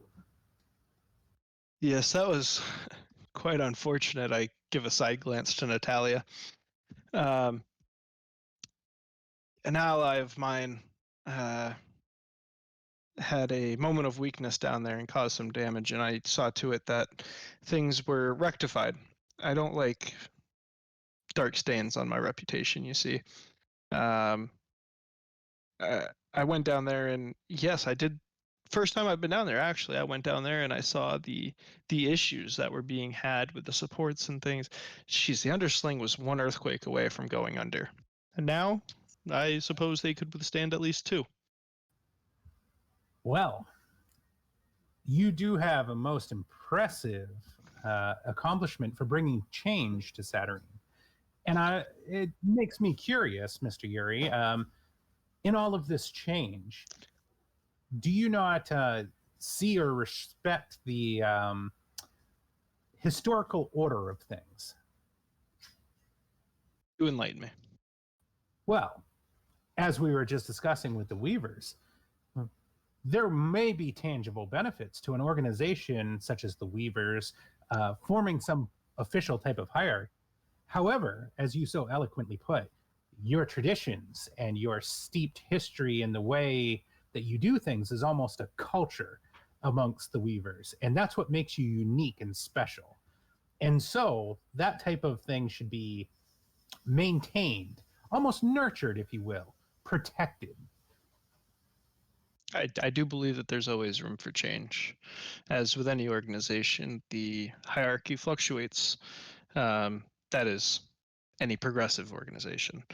I've seen in my own cell as some progress further than others, and I'm sure within the realm of Vance's, you see students excel beyond those of their colleagues and becoming mentors for those who they once trained under.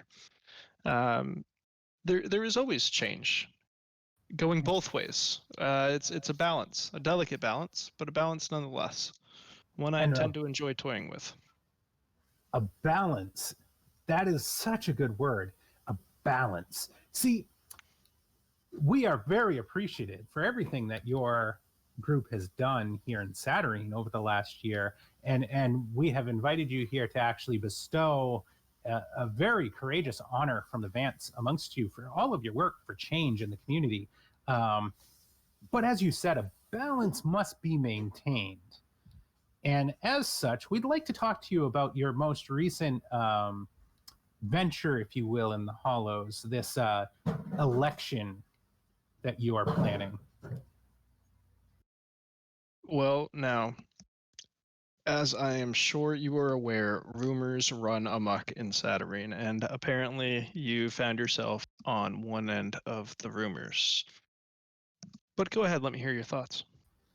Well, I just, as order and history need to be preserved, and a certain status quo needs to be maintained. It is of my opinion, and the opinion of several others around Saturnine in the higher class, of which I am aware you are familiar with, that certain levels of status need to remain unchanged amongst Saturnine. For instance, if the Hollows were to suddenly open docks, while it would be a wonderful thing for the residents of the Hollows, think of the damage that would be done to the Zardom or the Alone. You have other ports of call, other vessels such making port, and yet here your docks are now competition for said vessels. And you see there is a certain hierarchy that should be maintained. It's unfortunate that there are those without, but you do have to understand, Mr. Yuri, in order for there to be a higher class, there must also be a lower class. That is balance, is it not? Yes, indeed. I am simply trying to seek my own balance, as you might say. Shifting the position of the lower class. If you elevate everybody, the class system remains the same. I don't have any intention on stopping with the Hollows or with the poor. You see, this is bigger than that. This is about elevating all of Saturnine. There are things in Saturnine that neither you or I quite understand, but I have been granted a few windows into the future. And I believe that if we can elevate the entirety of this place, not just the lowest portion, for we are only as strong as our weakest link. If we can elevate everyone, we'll be in a much better place. Yeah, that includes yourself, sir. Well said. Well said. Please, it's almost the appointed hour. Will you please join me in front of the crowd so that I may bestow the honors amongst you? And we are actually going to have a photo op, if that's all right. I'm sure that should be fine. You must tell me, though, who is your tailor? Because that suit is delicate. Oh, this? Oh, just a place down around the bend. You know, they specialize in men's designer clothing. I have heard of it. I'll give a quick wink over to Fen and say, any chance you might be able to get a fellow Vance in there who doesn't quite meet their standards? Oh, they are a feisty group. Very particular on who is served and not. But I might be able to pull some strings. Tell me, would you be willing to exchange a favor for a favor? I think that would be fine. I'll give a quick side smile to Fen and say, Fen here got denied today, and I was hoping somebody with your influence, who's already a customer, would be able to assist. What is it you had in mind as a favor? Well, there is a particular weaver that I have had a hard time getting a hold of due to the not organized structure of the weaver cell. One Valindra Evermeet. My associates and I would very much like to have a meeting, and I understand this Valindra Evermeet does enjoy the game of spiders. Perhaps one such as yourself, Master Yuri, could arrange such a meeting? Meeting, absolutely. As she is a weaver, I would assume you'd be fine with that meeting taking place on my terms. Oh, absolutely. It is more important that we have this meeting with Valindra than where or when. Me and my associates have a shared interest with her. Very well. We'll shake on it on stage for your photo op. Huh?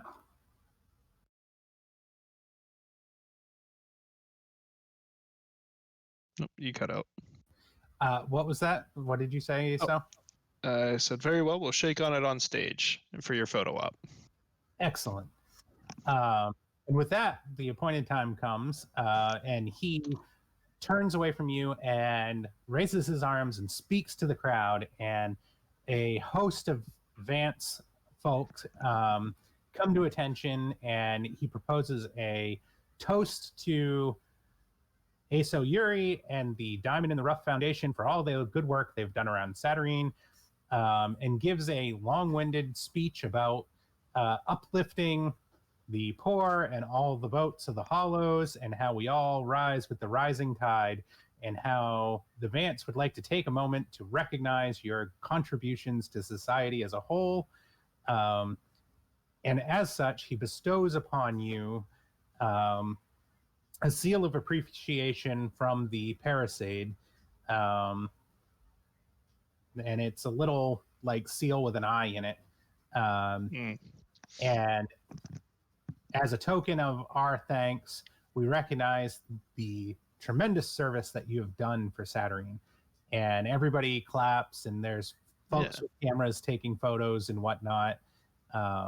As I shake his hand in acceptance of the award, I'd also like to take a moment to point out each of my comrades individually who have been assisting me in recent months by name. Go ahead, Aso. Am I talking? Hello? Yeah, I hear you. I hear you. Okay. And I would like to shout out all of my friends by name: Oxivius Soulforge, Vanessa Reese, Zogi Pogi the Divine. I think so. Somebody tell him to reconnect. Natalia, what's your last name? I never gave her one. Natalia, no name. Fen Hallow and Elias Hazel, as well as those who couldn't make it tonight. Refaxis, I'll leave out the last name there. What else am I missing? Exlena, Lucas. Dark Arrow, and Lucas, just Lucas. And I will also give a shout out to the Goetics, who were crucial in the defending of Fartown against the Siege Worm and Enemy of Time's army. That'll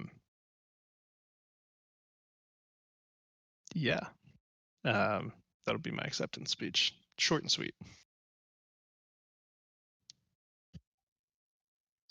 That is a hell of a speech there, Aso. While you're going on that long acceptance speech, and thank you for making me awesome. X is asking if we can take a quick break for a few minutes to do all the normal business, and then we'll come back in about 10 minutes, so 6:10. Does everybody sound good with that? Sounds good. Sounds good to me. Okay. All right, so we will see everybody back here at 6:10. Thanks, folks.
All right, sorry about the delay, folks. Welcome back.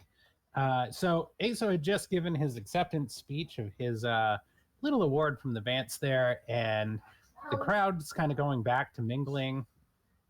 And Aso and Fen and everybody, Elias, you guys are all getting back together after kind of mingling a little bit with the crowd. And I'm going to give you guys a chance to digest what is happening as collectively as a group. Cool. Yeah, so I this will is go kind of ahead weird. and I will go ahead and like gush about the like the stuff that I did with Professor Valentine. Oh gosh. Yes, very excited. Just like, oh my god, this has happened. Oh, now's probably a good time to mention, since I think I only told Ox about this, about the whole tickets and trip for tomorrow night. Trip? Where? That is absolutely perfect. I'll let Keto explain it, because admittedly I was probably a little distracted to get the full understanding. All right. So she begins talking about how she won these train tickets, and how there is a traveling gambler that she and Vanessa are interested in, who tends to ride the rail, so to speak, the Indigo rail, all over the Indigo. So she has these tickets for everyone. If you guys would like to accompany tomorrow on this train ride, and you can see the Indigo as a whole. And the train happens to go by many other locations like Tel Avius and the Whispering Woods, or the Clockwoods and the 12 Towers and all of that jazz, as well as a quaint little farm village. We must go. And that quaint little farm village is called Maloon. And I need to go there. Great judgment awaits us. And here I thought I might have to actually try to convince y'all, but looks like we've got some willing volunteers. Well, kiddo, I think we'll have a good time tomorrow. Sounds like fun. Agreed. Tomorrow sounds fantastic. Let us eat and enjoy this evening's company in the meantime, because I am famished. And I'm going to turn and grab. Hey, does that description of Maloon ring any bells for me? As far as your vision that you had earlier, yes, it does. Okay. I'm going to grab a plate full of hors d'oeuvres and start snacking as I listen to these tales. For some reason, it sounded like you said a plate full of dwarves, and I'm like, wait, we're serving dwarves here? Yummy. That would be Refaxis. Yeah, watch out for the beardy bits. They're good for flossing. Yeah. It looked like somebody dropped it on the floor. No, that's just his beard and back hair. Oh, God. Do I happen to, at any point, see Risa or an emissary from there show up? Yes, you actually see Risa, who is trading verbal barbs with a bunch of Vance. Oh, no. Fantastic. I'm but- going to It's snag pleasant, but definitely. Yeah, it'd be playful banter. I mean, they're obviously in competition, but they also know that there's like a purpose for each of themselves. I'm going to grab Oxivius by the elbow and just motion towards her. Say, I might be the guest of honor here, but there's my guest of honor for you, my friend.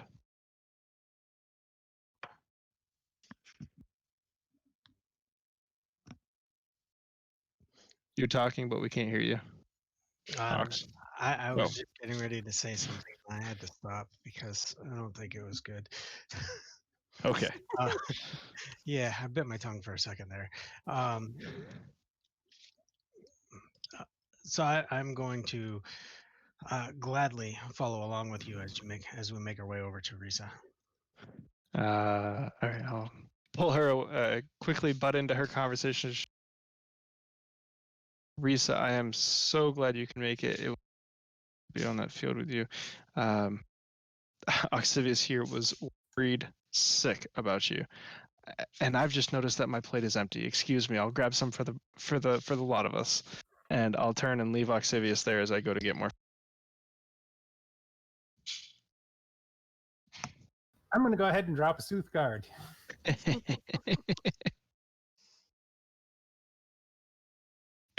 Ooh, the coined harvesting sooth card. That's a good one. Maybe No, the coin? Definitely. every card has a despair. Oh, the coin. No, harvesting No. spider. Harvesting spider. Yep. I'm like, what are you guys smoking? Yeah, I'm like, that does not look like a coin to me. No, that's lucky coin. No. It's a very hairy coin. Yeah, With about too to many drink an eyes. eyeball. Oh, and I just realized now that that spider has a whole bunch of little itty bitty baby spiders on his back. Yeah, like its body is made of spider. Yes, I That's what it's personally going to put in like the eye. this card very much so. Yeah, that body kind of looks like Exlena's suit there. However, it is my family, so I can't complain too much.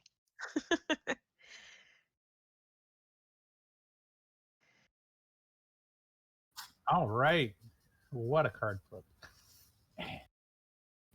Okay, so, Ox, what are you going to say? I thought she was dead. 100% thought she was no more good. Last I knew, she was in a battle, and some whack ass had come up behind her and stabbed her right through the chest, and I thought for sure she was done for. So, very curious as to how she's doing, how she's recovering.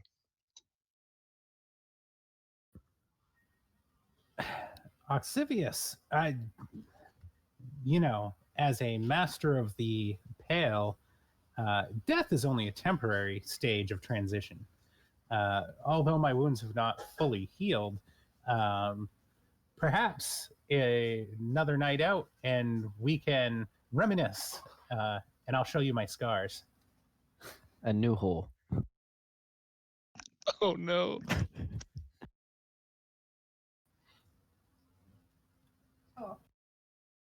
Hey, come on now. Ox has been romantically involved with Risa for some time now.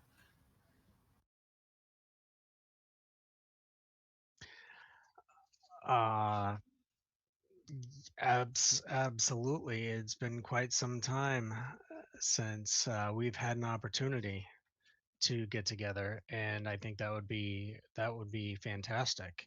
Um, there's been a lot of things going on this side of things, and from what I can tell, there's been a lot going on your side as well. It would be interesting to catch up and share stories. Oh, undoubtedly. I am very interested in that new library your acquaintances have constructed. You know, knowledge, power, all that. ASO is absolutely amazing when he sets his mind to something. The things he's able to accomplish are sometimes just absolutely unbelievable. Well, it is only due to the invite that I'm here. Honestly, listening to that blowhard Braun talk is not on my to-do list.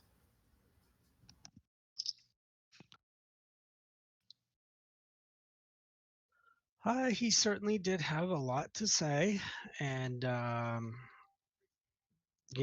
he's here recognizing the efforts of ASO and what he's been able to put together, and it can't all be that bad, right? Oh, with Braun? That man has a reputation for speaking out of both sides of his mouth. He's just upset because Valentine got the Magus spot over him. But her work into the life equation is far more promising than his work into half-world design.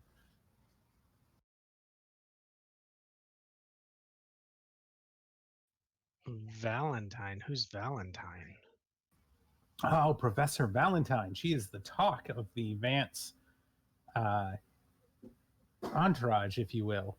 Her work on the life equation is groundbreaking. Life equation? Yes. One who studies the legacy believes that there is an equation to create life, new life. And that is Professor Valentine's thesis, if you will.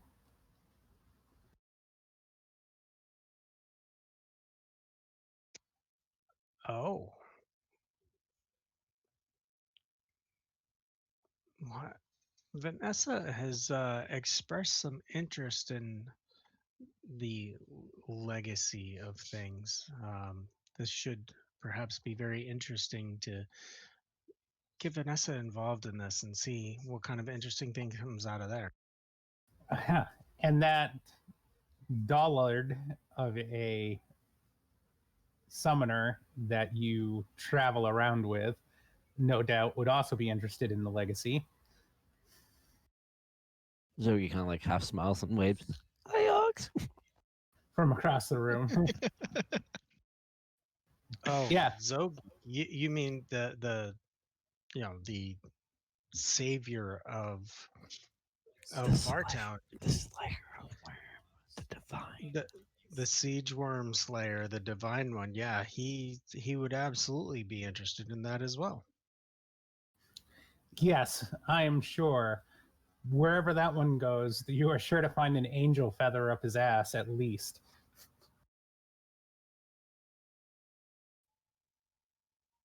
Well, I don't know that I disagree with you there. I'm pretty sure he enjoys the tickle, but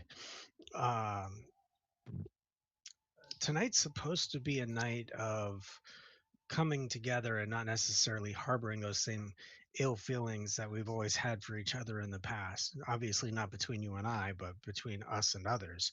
So perhaps we take a few minutes to step away from that and just try to enjoy the evening and not worry so much about what's happened before tonight. Well, Ox, you do know a thing or two about coming together. Ayo. Nice.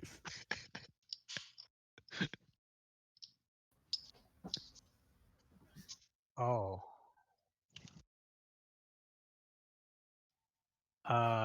Yes, but I don't think that's exactly where we're at right now. I think that could be for a later conversation, perhaps after the party is over. Indeed. So, what have your mutual friends been up to? I noticed there's some new faces amongst your crowd from the time that you guys visited Death's Door when it was a hospital. One that you would certainly be interested to meet. He and I struck it off quite well. He goes by the name Elias. He's actually opened up the toy factory just down the way, and we came up with a quite interesting and unique arrangement. I'm gonna kind of motion for Elias to come over and be like, Elias, let me introduce you to Risa Ragu and explain who she is and go over all of the, the niceties there. Um, Oh yes, it's a pleasure to meet you. I say with my mouth. Well, I was just trying out one of every type of food. Probably getting awkward looks from everyone. They wave hi. Yes, my name is Elias. What's your name? Risa. Risa Ragu. That's a great name. I haven't heard it before. Often. Yes, I am a member of the Order of Geotics. High-ranking order. And you're an apostate, am I correct? Yes. Wait. What do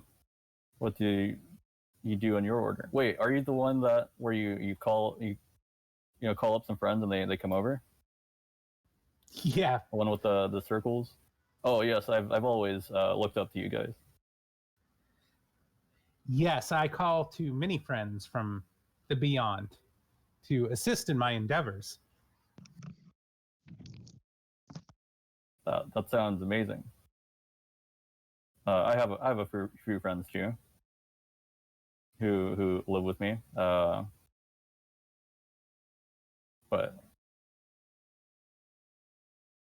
I'm always looking to find more. Yes, it was very nice to meet you, Elias. So, how did you come to become acquainted with Oxivius and his gaggle of cohorts? Yes, I actually knew. I knew Vanessa. We were fellow students, and I met Oxivius by chance, and we. I mean, it was a great coincidence, I suppose. Yes, Being fast friends. our budding young necromancer friend here certainly does know quite a few people. I say, Oxivius, did you happen to run into Murda, by the way? I recommended you to help her with her complexion. Yes, we did in fact meet up, and we are going to get together and discuss different tips and techniques that she can use to get herself looking the way she wants to be looking. Yes, please do be careful with that one. She's kind of handsy. Well, it Ew. just so happens that it won't be just the two of us, so I don't foresee it being a problem. Another friend of mine will likely be joining us during that time. So, and she loves the handsy ones. So I'll be certain to make sure that they have a most wonderful evening after we're done with all of the tips and tricks and everything. We should make it a foursome. Oh.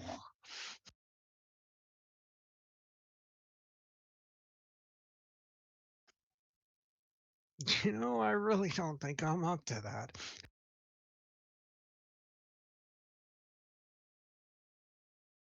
I'm sorry, I don't mean to put you on the spot. I would never invite myself to your night out with friends.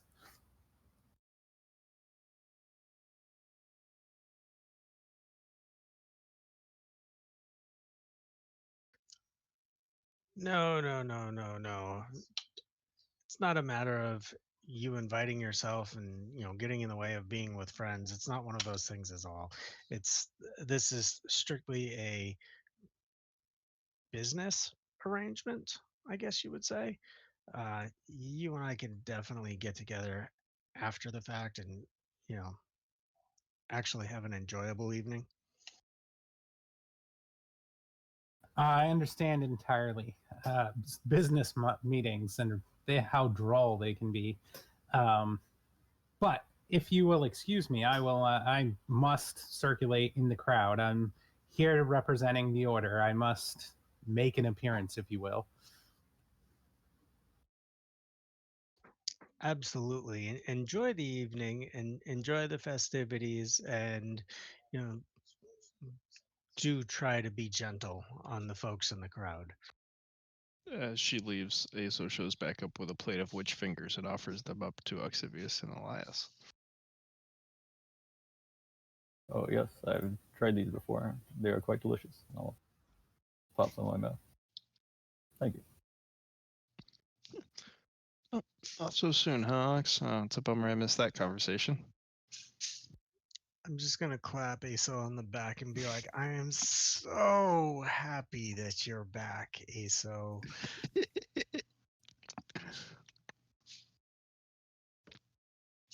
Well, I'm full. This has been plenty of food.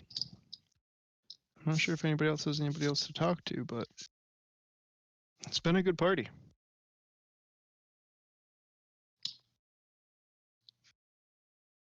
Anybody have anything else? Or are you guys going to wrap up the party? I've just been entertaining my +1 and hiding from scary death ladies, apparently. Does anyone respond to my awkward waves? You get a handful of ants that wave awkwardly back. I mean, you are in like geek paradise, so to speak. So, Yeah, I'm like, we're all awkward here. Welcome. right, one of us.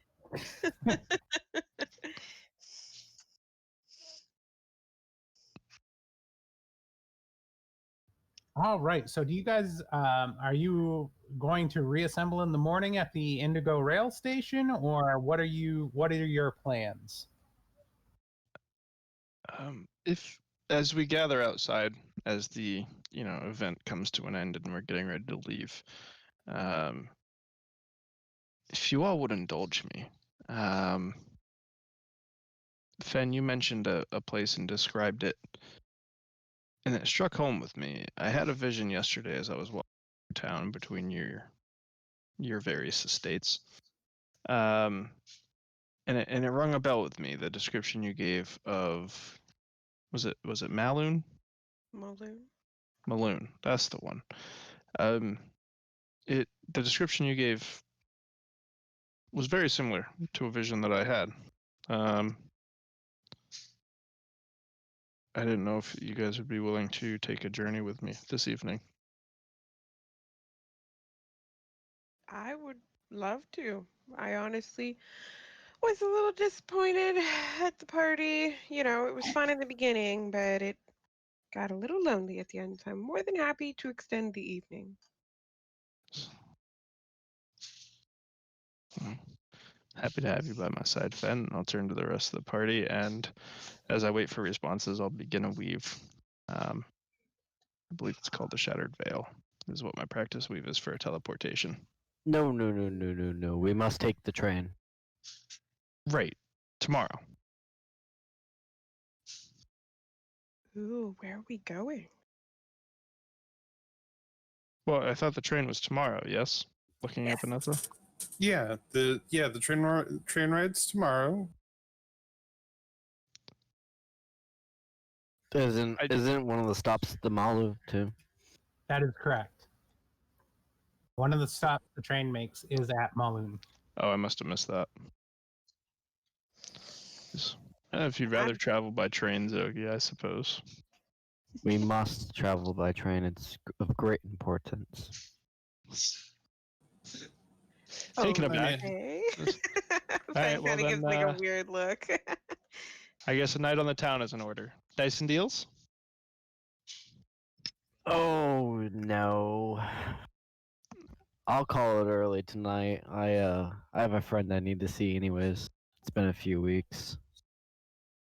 Ah, the missus. The missus. I guess I'll be asking my date for tonight what she would rather do. Well, if everybody's going gambling, Yeah. I mean, rumor has it we can get in through the back of Bits and Bob's shop, I believe, if I'm not mistaken there. Mm-hmm. But you have to That eat is the correct. brain. Yeah, rumor has it. Let's make a stop, see what the nightlife is. I mean, I'd hate to end it after only 8 drinks. Only. Agreed. Sounds like a great time. Sounds Oh. wonderful. It's not like I'm ever going to turn down debauchery and gambling. All right, let's go spend a little bit of time before we reconvene for the train in the morning at Dyson Deals.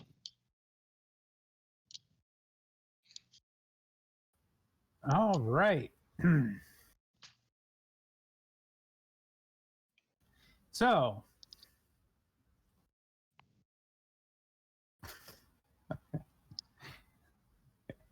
card flip. Oh shit! Ah, shit. Woo!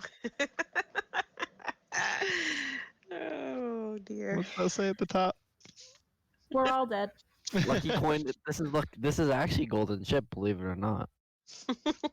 look, No, it's that looks like assassin No, or whatever it's called. somebody draw a lot of cards and put them in golden Ah, chip. please. excellent. It is my family though. All the bad ones match my family.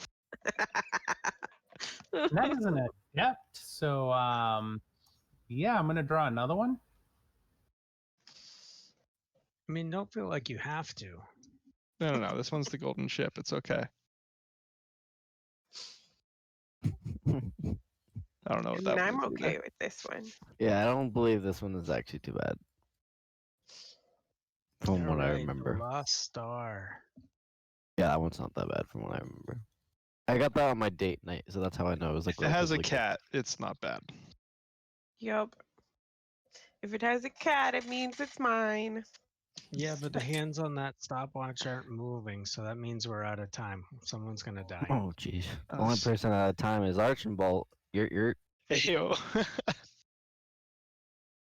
get it? Because he's a clockwork and he's dead. Well, one of them. Somewhat. Someone. All right. So on your way to Dyson Deal Alley, you guys, or technically you're heading to Bits and Bobs, but as you're making your way down the nighttime streets of Fartown, you are confronted by a giant-sized dire wolf that is standing in the middle of an alley, and you just see these large yellow eyes staring out from the alley. Ooh. I think this is Incarnation's friend.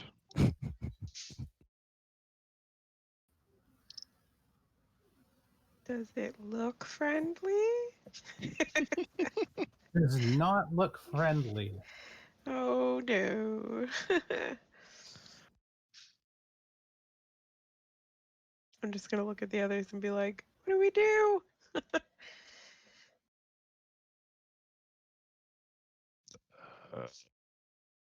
Am I with them at this point? Did you go with them to Dyson Deal Alley? No, I said I was going to Morgan's. I didn't know if this was like. Yeah, then no, you would not be. Okay. Oh no. Hey there. How far away is the wolf? It's about medium range, growling, a little bit of drool coming down, yellow eyes looking at you. It looks hungry. Does anyone have food? Would would I be able to throw something light towards it? Well, you could try. Corpus replica?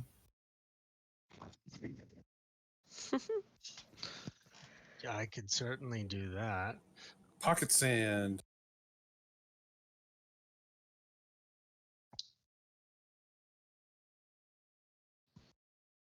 All right, go ahead and make the roll. I'd like to push a bene of accuracy. Go for it. That's going to be 2 dice.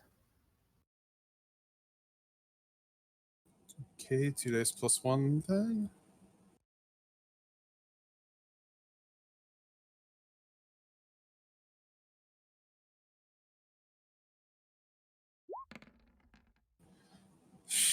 Sure, that's not what we wanted to see. Oh, I do think we're going to need a flux with that. And that's a level 3, so that's technically what, a 5 and a 4? Yep. Yeah. And that is successful. The minor fluxes, all nearby small food items and liquids turn into perfectly carved marble replicas. There goes the bait and switch routine. That does, in fact, hit the wolf. Next. Watching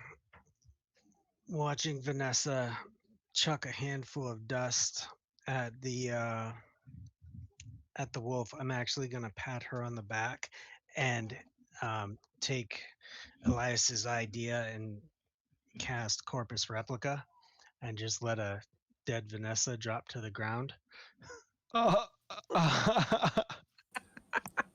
Dude. That is going to elicit a shriek from Kilo Nito. Terrified shriek.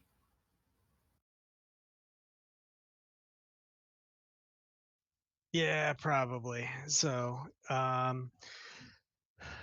want me to roll for that? So it's gonna be 2 days. I'm just gonna turn to her and be like, and a "Hey, dead he does this Vanessa. all the time."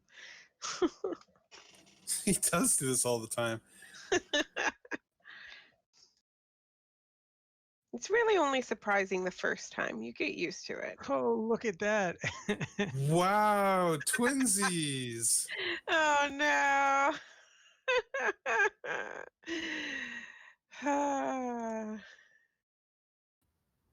Well, how about another one?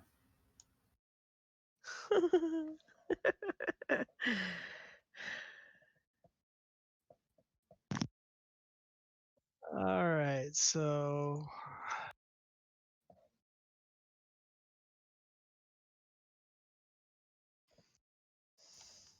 I mean, the spell's going to be successful, so the body drops to the ground next to Vanessa, and Vanessa's companion shrieks in terror, seeing the corpse there.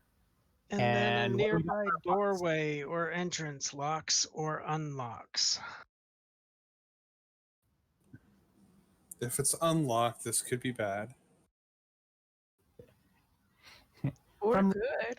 From the end of the alley, a door unlocks and opens, and a set of 3 pig-faced men come out, and they have large butcher knives in their hand. Oh shit, we're by They Reaper's look rations. friendly.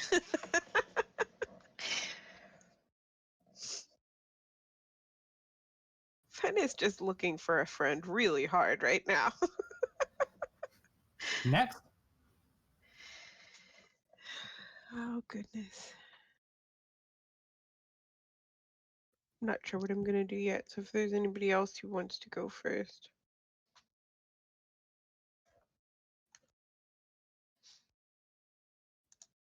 Boy, sure would be nice if Zogi wasn't busy knocking boots and was here helping us.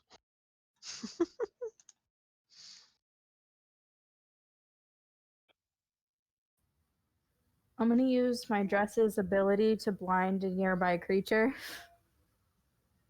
And I'm gonna pick one of the pig-faced people.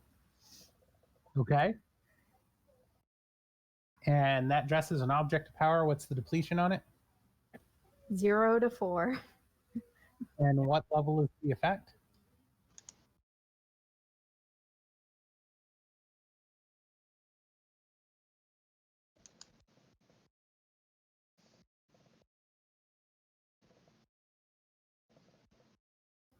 I think that's a 3 for the level effect. So go ahead and make your roll.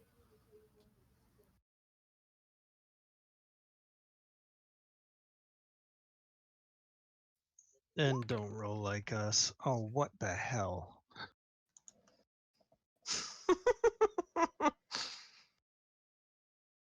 You guys have been drinking. I also have to roll depletion. Go ahead, roll that depletion. Ooh. Okay, so you did succeed, however. So one of the pig guys goes blind.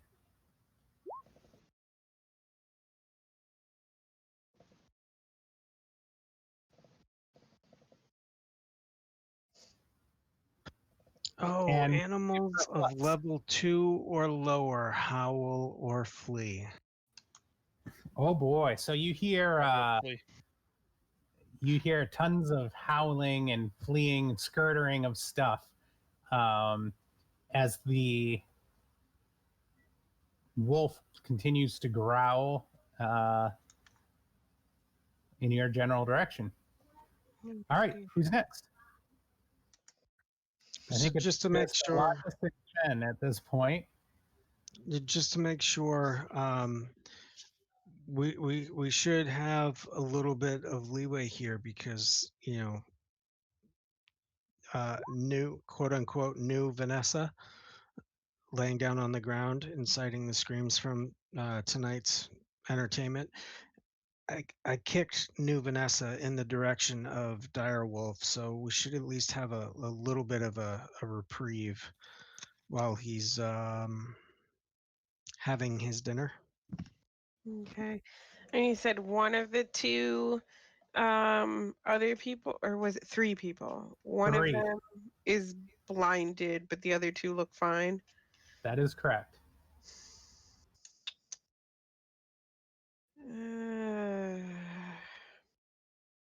Lordy.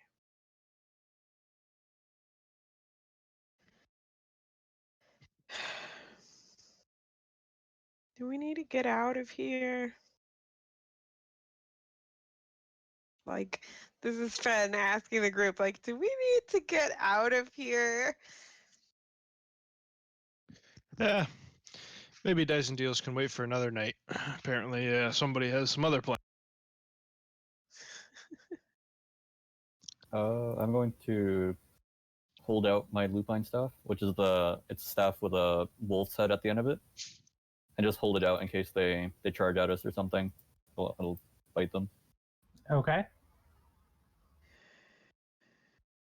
All right.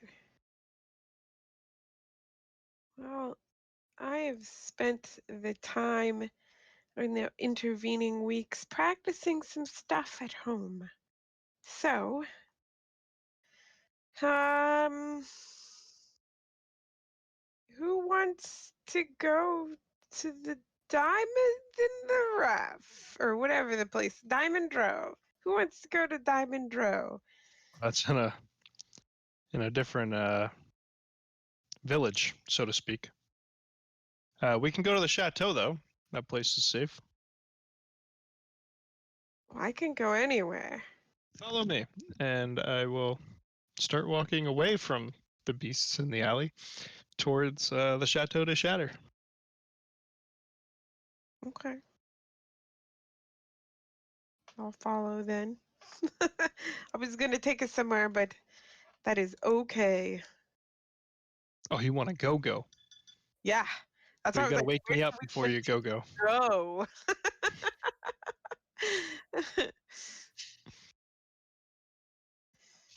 So, but So no, what are you guys doing? I'm fine just fleeing with ASO. So Okay, Asa's fleeing is rallying the troops, and then fleeing we're is a heading strong back to word. his place. A strategic maneuver is what this is called. Yes. A tactical Retreat. Yeah. Hey, I remember a retreat scene once. I will guide the party gently back to the scoop up chateau. Kilo and try to get us all out of here. All right.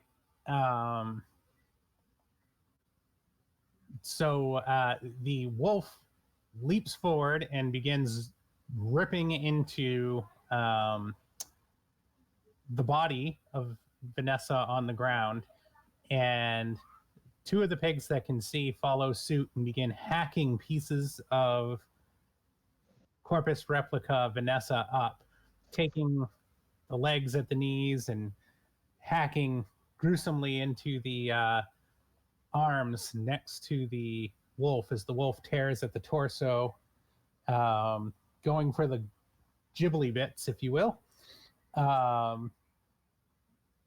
And the feeding frenzy that happens is more than enough to allow you to make your escape. And Kilo is just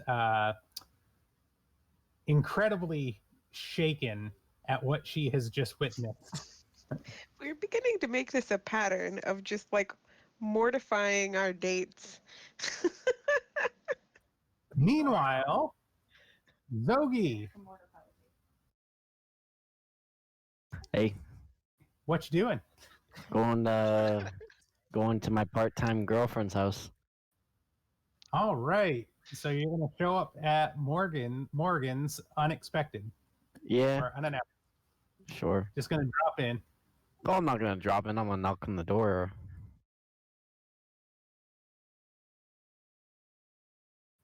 All right.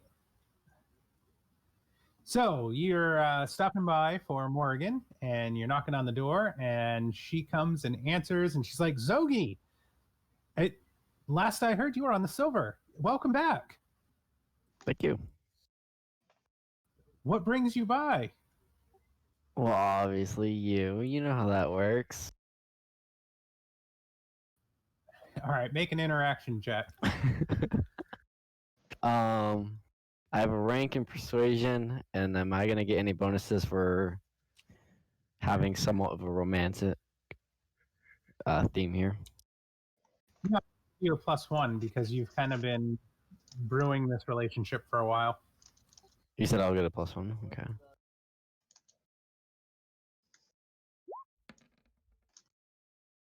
That's gonna be a solid 4. Let's go. A solid 4. What's up, Good little lord. mama? Are you ready for me yet?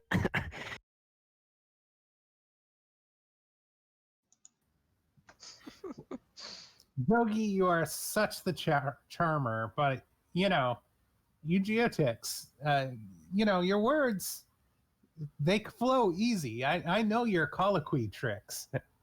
Well, listen, I'm barely a geotic. What's that supposed to mean? I don't do much geotic stuff. So you're abandoning your order, so to speak, or are you just not very good at it? I just don't find time to practice. Too busy rousting the minions of hell. Yeah, I suppose you could say. I mean, we did have a lot of fun on that last trip we took together, punching clockwork demons in the face. That seems to be a theme with me, isn't it? I had a good time, so don't knock it. Well, I mean, last time I was here, I was trying to have you come along to kill a siege worm, you know what I mean? I am so sorry that I missed out on that. I heard all about it, and I was legitimately impressed. That's good. I mean, have you had dinner yet? I was hoping maybe I could cook something up, or maybe I could bring you out somewhere to eat. A reunion.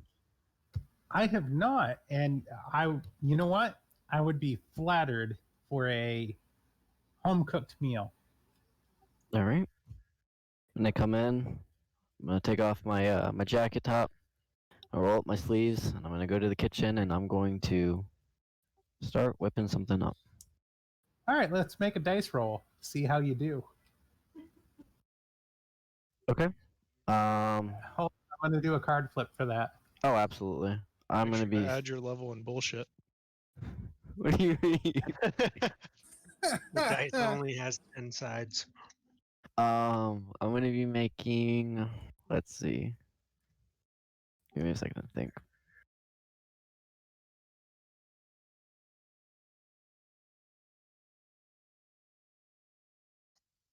Well, we haven't seen that one very often. Which one? That's her Blind butler. Guardian. That's a visions card, so at least it's going to be a little bit helpful for you, Zogi. True. I started thinking back to the shadow and different things that was a success and different things that I liked. I'm going to be making a smoked salmon pasta type of dish with a herb like herb and cheese kind of like dressing. It's gonna be good. Okay, She so has all that shit laying in her house. Yeah, absolutely. God damn. If So- not, he's got it in his prison pocket. before you make this roll, based on the card flip, she is going to say to you, all right, Zogi, here's your test. If you make a decent dinner, then I might give you the opportunity to make me breakfast too. Say no less. All right.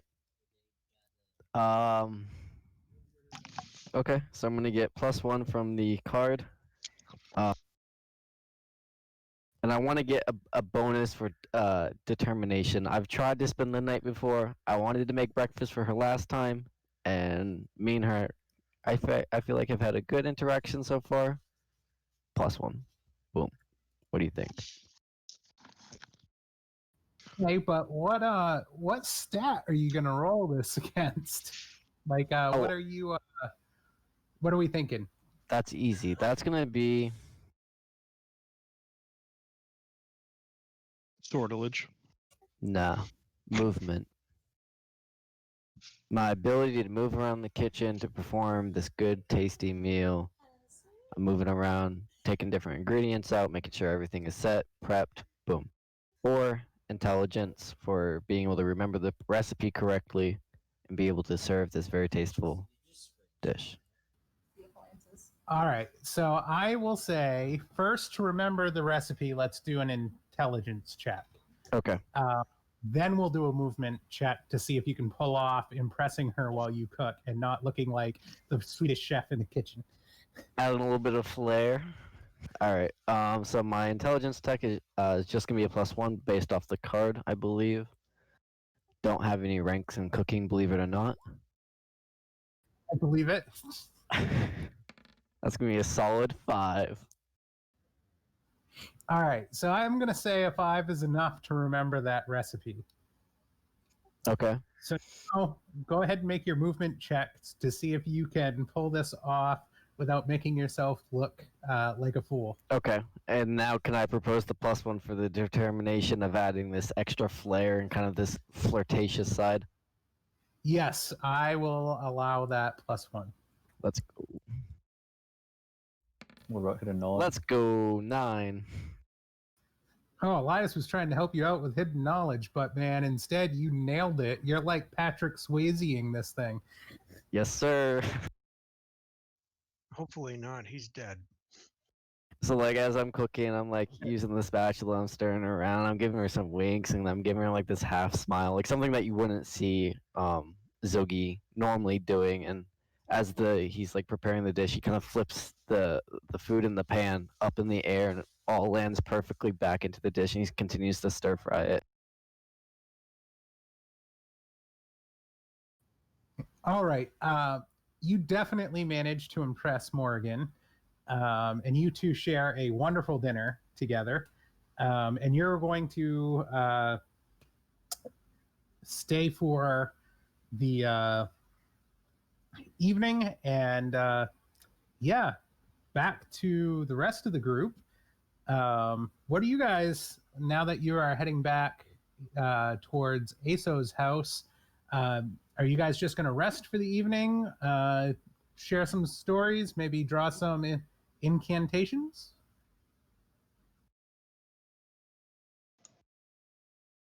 Yeah, let's see.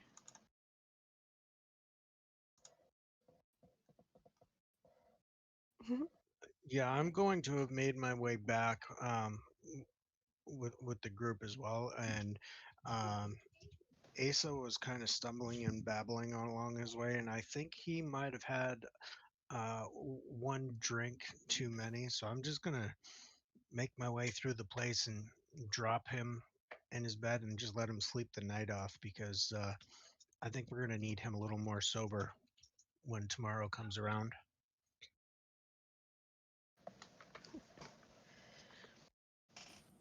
I'm gonna ask Kilo if she wants to come back home with me and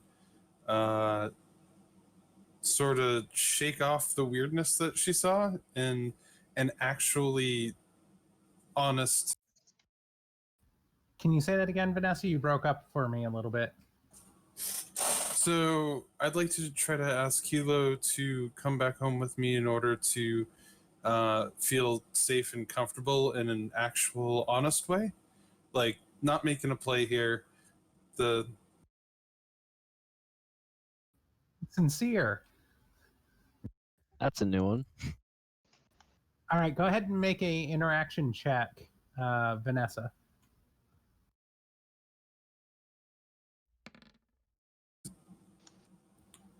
six.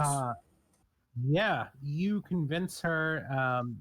She doesn't want to go back and be alone at her house anyway after what she's seen. So you convince her to return to your place, and you guys are free to head out. I am immediately trying to remember if I have anything like chamomile tea, because poor girl's gonna need something to unshook her up here. But yeah, we'll head on back over to the Roulette Wheel of Doom. Excellent. All right. So is everybody going to rest? Everybody else resting at Aso's place for the night? I think he's got a big place. And does anybody want to draw incantations or anything like that? Refresh any pools before the big train ride in the morning? I'll draw an incantation. Me too. Do you want me to just draw it, or you're gonna deal them? You can actually draw it if you want to just click on the deck and draw. How does the incantations and like how many you can have thing work?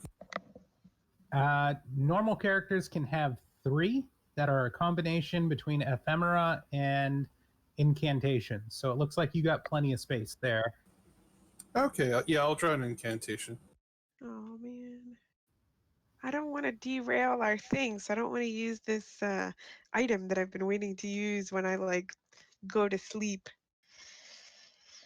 Oh well. Yeah, I'm glad I drew that incantation. All right. Did everybody get a draw that wanted to draw? Yep. I just drew mine. All right, you guys, a full night's rest so you can refresh any pools that may be down. Some of you more restful than others, I would imagine. Don't forget the key fall injuries. Yeah, you can Yep. heal the key fall injury if you got it. Oh, this one's lame. Oh wow.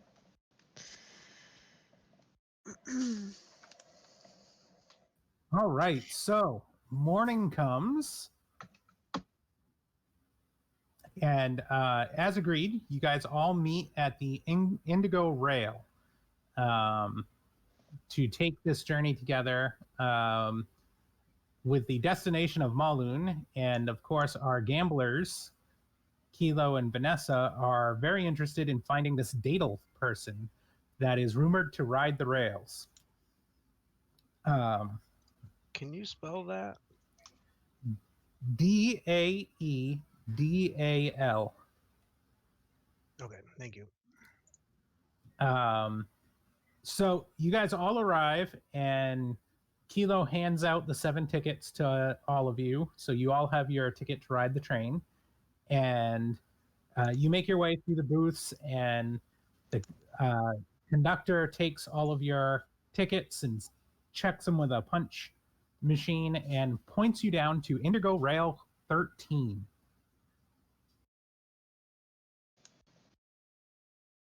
So I'm guessing we all know our way to the Indigo Rail. Yeah, it's a train station. Like well known. Well known. Yep. Okay. So the morning comes. I'm gonna make breakfast burgers with breakfast sauce. No big deal there.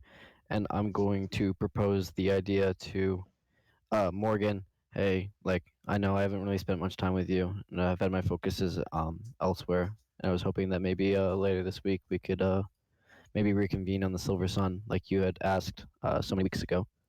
And I'm gonna like kind of give her that time to think. I'm gonna give her a kiss on the cheek and head for the Indigo Rail, Sounds like a deal. just to kind of narrate and throw out the a side session. Sounds good to me.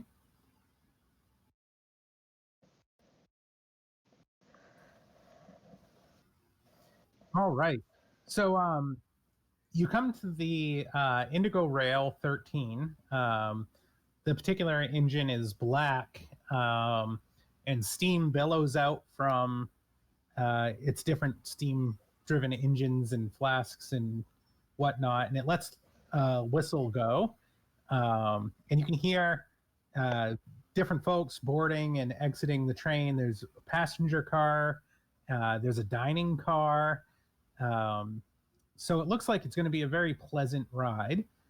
And on the side of the train, from one of the cars, is the rail security, if you will. Absentia is collecting tickets, and she's armed with a 6-shooter for any rabble rousers.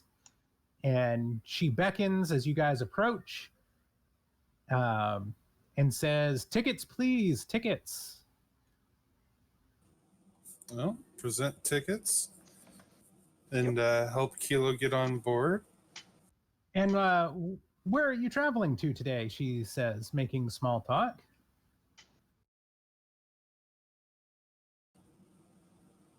I quickly look at the other folks in the group because I kind of wasn't paying attention in character. I know where we're planning on going. There's 13 stops, right? And Indigo 13. No, it's just this is engine 13. Oh, okay. Well, there was like several stops, right? Several stops. All throughout the Indigo. That is correct. Well, I'm gonna kind of step forward. Well, man, we've came to sightsee the Indigo Sun. We've heard many promising things here. Riding the rails. Yes, we get quite a few that like to do that. May I recommend the dining car? We have a fabulous selection, and that's where a lot of the sightseers tend to gather, and I just really highly recommend that.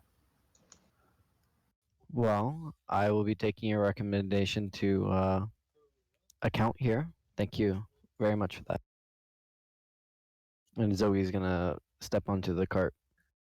All right. So as you enter the car, you actually enter into the passenger car, and the passenger car has seats on both sides, like a typical train. It very much looks like a old timesy type train on the inside, but it's very up class, very well taken care of.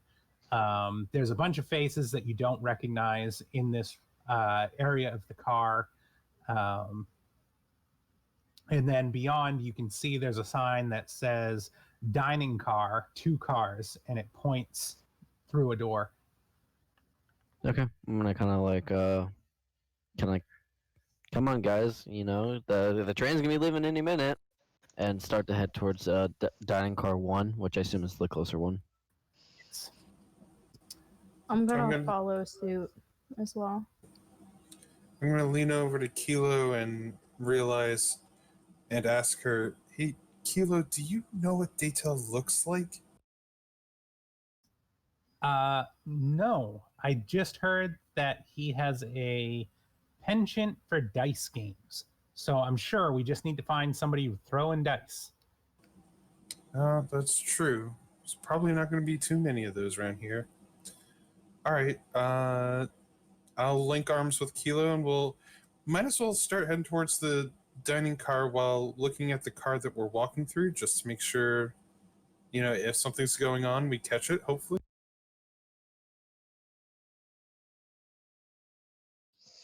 Yep, I'll follow behind. All right, and Ox, you're with them as well. Oh yeah, I'm following. I'm kind of taking up last man position in the little parade that we've got going on.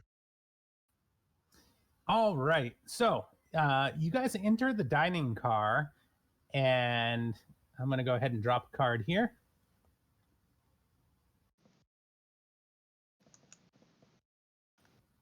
Did you already scoop that up with the watcher? Nope, did not. That one happens to be sitting underneath the one before it, so we might have to fix that real quick. It is the mysterious rune, though. That dude looks awful sorts of happy. He's got looking like he's, candles dripping having a on good his time. shoulders. Yeah, don't kink shame. All love is beautiful, man.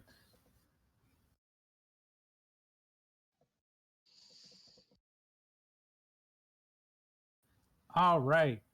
So,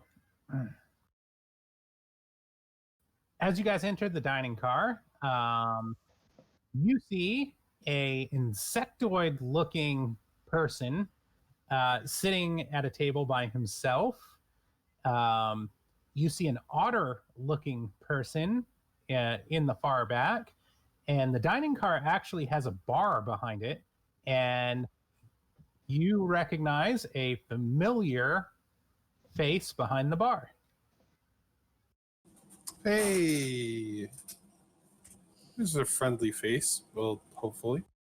It's a lady from the house that we broke into. But she was nice to us. Yeah, she was.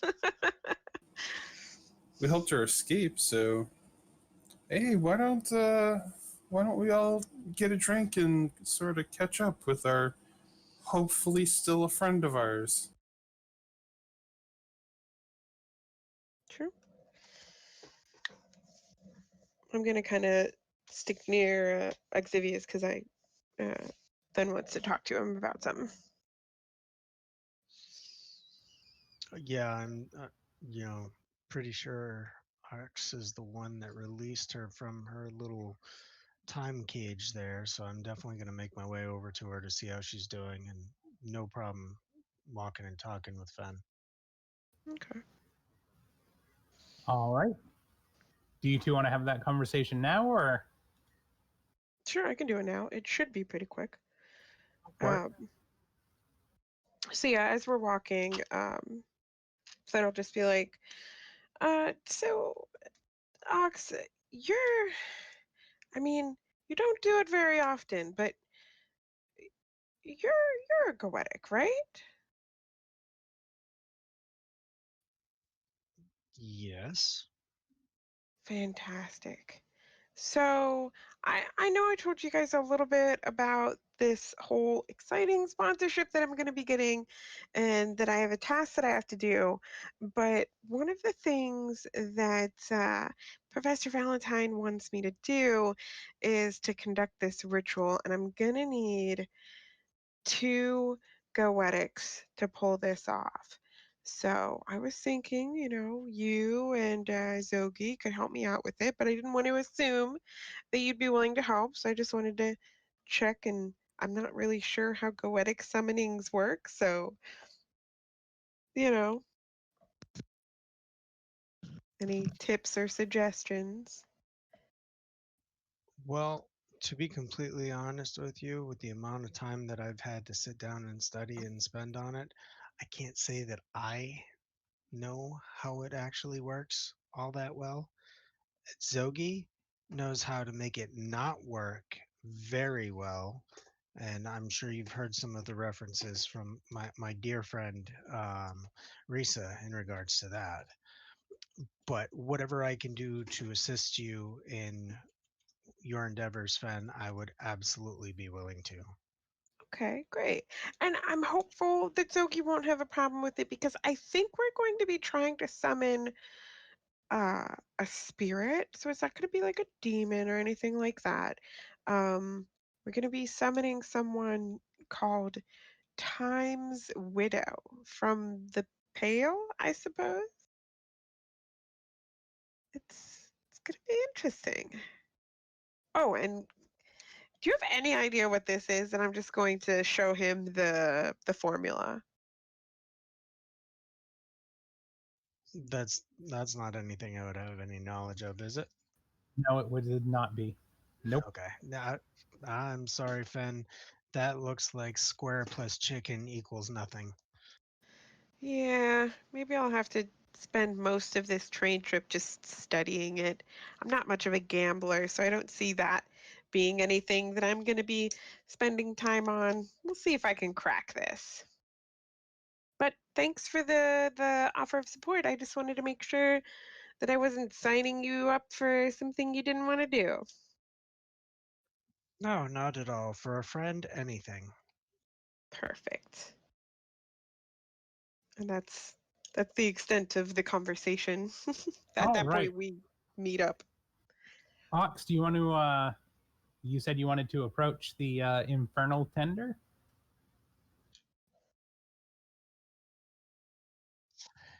She did tell me your name, didn't she? And I'll be damned if I can find my notes where I wrote it down. It's Zatari. Oh, yeah, as you say it, I find the notes where I wrote it down.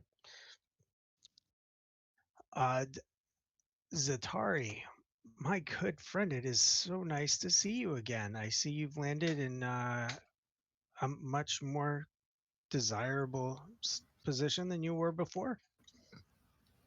Oh, yes. You know, one must stay busy, and this is such a fascinating and pleasant ride, if you will. You notice she's making a series of mixed drinks, and she has an open bar behind her. But what catches your eye and almost your mind, if you will, is a glass of wine that sits on the far end of the bar that seems to be not touched by anyone.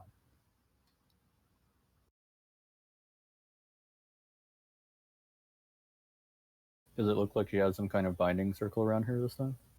No, there is no binding circle on the floor. There's nothing that seems to be trapping her there.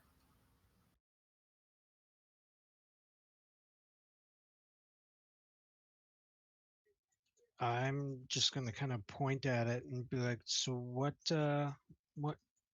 is the situation here?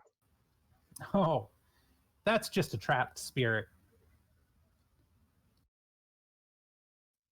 A trapped spirit. Is that a Yes. pun?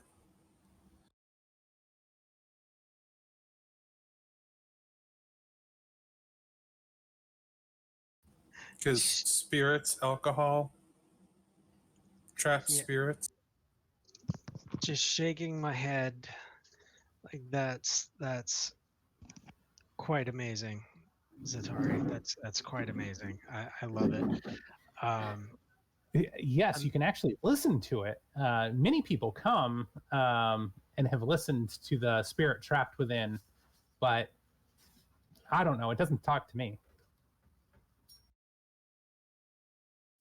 Well, you know, my friend here, Zogi, he's constantly talking and listening to things that nobody else hears. Perhaps this is something that he'd be good at as well.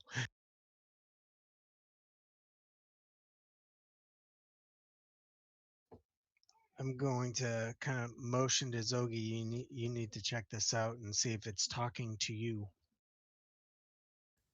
Okay. I'll like kind of walk up to the bar and be like, You hear a whisper in your mind from the glass, and the voice begs to be released from its imprisonment.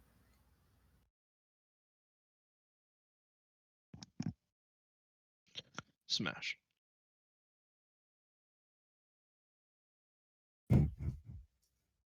that's all it says. That's what it's saying right now. You hear a voice. It's a faint voice, and it is pleading to be released.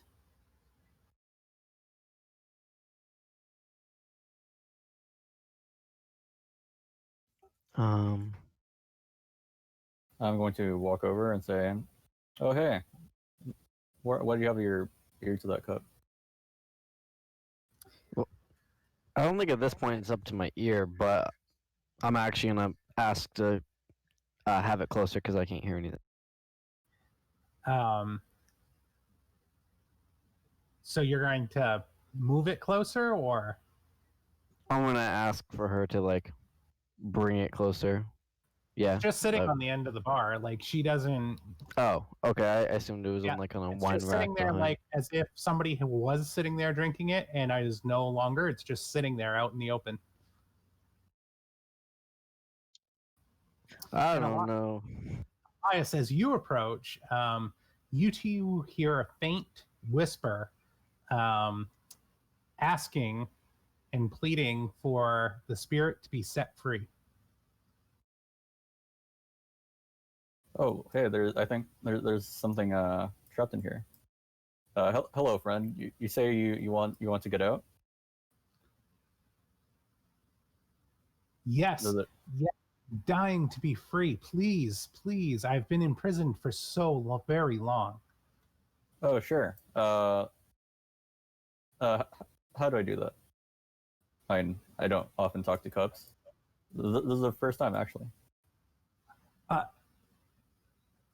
If you would be so kind as to shatter the glass, then I could be freed from my confinement.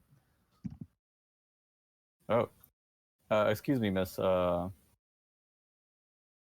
Sorry, I've forgotten your name. Could I borrow a towel for a moment? Sure. She reaches down underneath the bar and produces a white bar towel. I'll put it beneath the glass, and then shatter it. All right. So the glass shatters, and a dark, cold feeling washes over all of you. And a resonant, deep voice says, "I am finally free." Yes, you're quite welcome.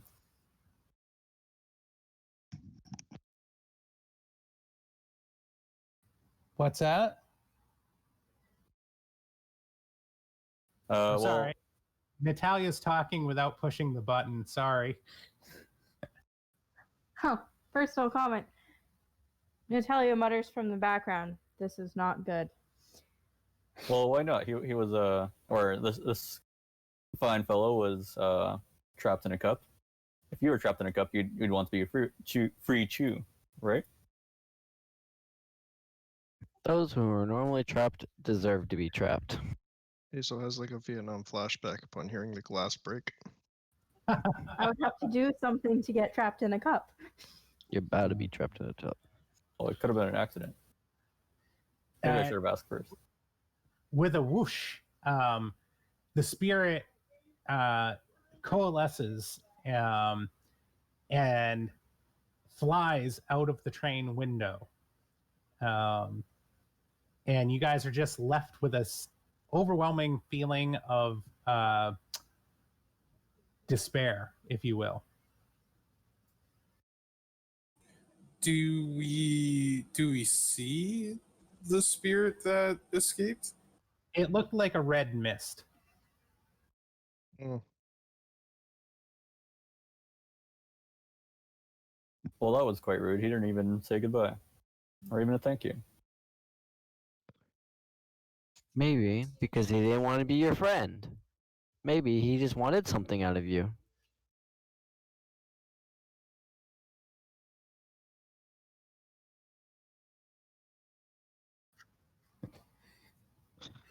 All right. Hazel will order a whiskey double neat ×2 and slide one down to Octavius. Yeah, I'm definitely thinking I'm gonna need that. I'll order a gin and tonic for myself and then have a sudden wide-eyed realization moment turn to Kilo and go, I probably should ask this earlier, but how old are you? Wow. Not the right question, my friend. Wait, who? Oh. She's 26, although she doesn't look a day older than 25. So I was thinking 13, but that's okay. All right, and whatever my lady friend would like as well, along with my gin and tonic. And yes, she is allowed to have it. And I start to question my own personal sanity as I sit and drink.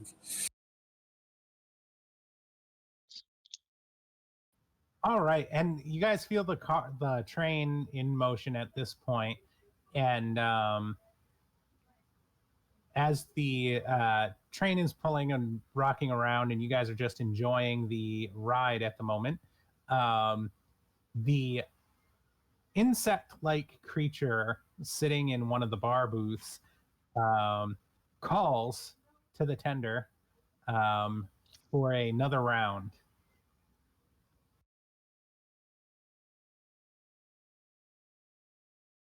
Just a note, Fen is going to tuck herself in a empty corner of the dining car and start trying to pour over the formula and see if she can make heads or tails of it.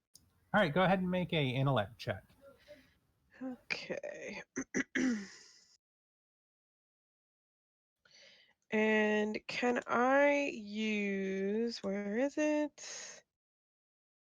Understanding codified magic in this? Yes, you can. Yes. The first time I've been able to use it.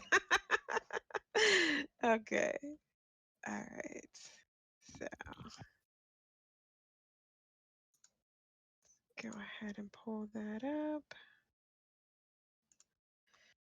And I will push a Bene. And what card are we on right now? The Okay. mysterious room. Got it.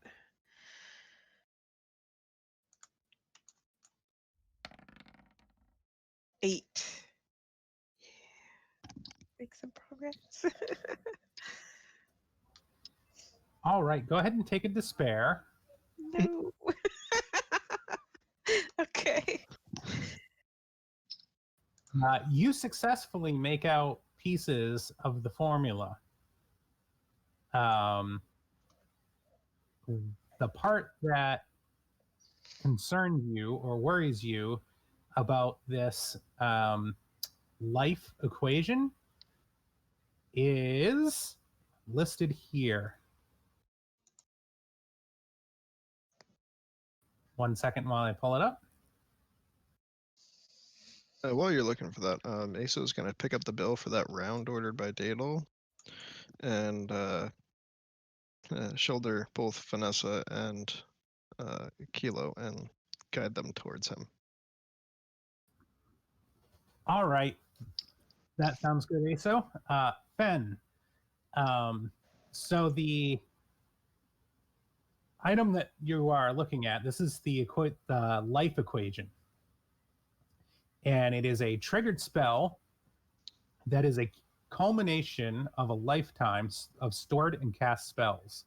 No one knows for sure what will happen when and if Professor Valentine actually completes this equation, and what it's going to bring to her work in the actuality. From looking at the equation, it appears as if this spell has the ability to create an entire new race of life, whether it be a people, a plant, or a breed. It's a culmination of spells that are the foundation for bringing such life into existence. It's very experimental magic, and you can tell that it has an experimental component to it, and very dangerous. The part Okay, so you, yeah, go ahead. the part that gives you worries is to balance the equation, it appears as if there's a equivalent exchange component to the spell. Of course. So when a new life enters the actuality, it comes at the cost of an old life being replaced. This can be a race of peoples, a breed of plant, etc. At no time could this be a legacy species like demons or angels, because Okay. parts of the legacy could not be unmade. However, it could be something like a player's entire family tree being wiped from existence. Hmm. Funny you mentioned that. Okay. Make a mental note of that one. Here you go. Meanwhile,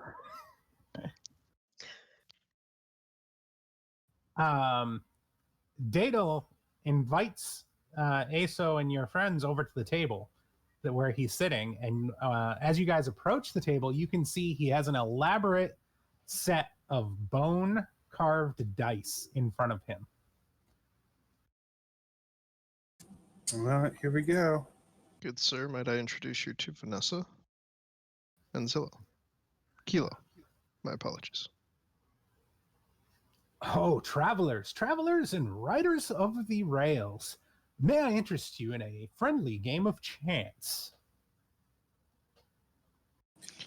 Absolutely.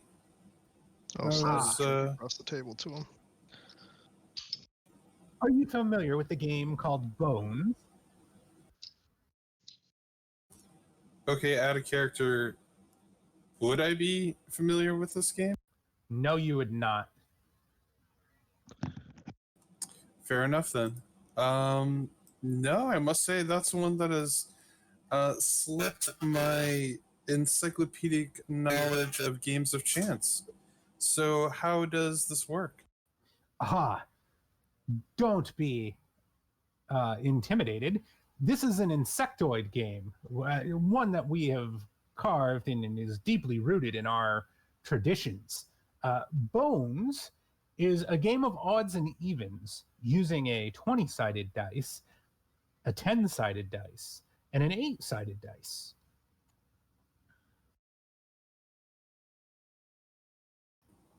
It requires 3 wagers, if you will. One of the participants chooses odd, and the other chooses even. After each round, the bet can be increased or decreased. At the end of the round, based on your die rolls, the higher score wins. However, you only count scores that represent the duality of what you chose, whether it be odd or even. So the scores accumulate, not necessarily having a winner each round? That is correct. You start by rolling the smallest dice, the 8-sided bone, if you will. And as the anticipation grows in the dice rolls, the pot gets larger, finishing and culminating with the 20-sided die. Shall we give it a simple try? We'll use something small for our wager, if you will. But I say, do you know any cantrips?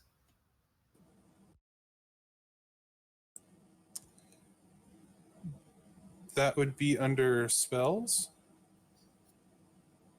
Yeah, I think that's the green one you have. Yeah. I'm definitely think you know a cantrip. The hex, you mean? Oh, Yep. that's right. Yep, the hex will work. It's a minor magic. Okay.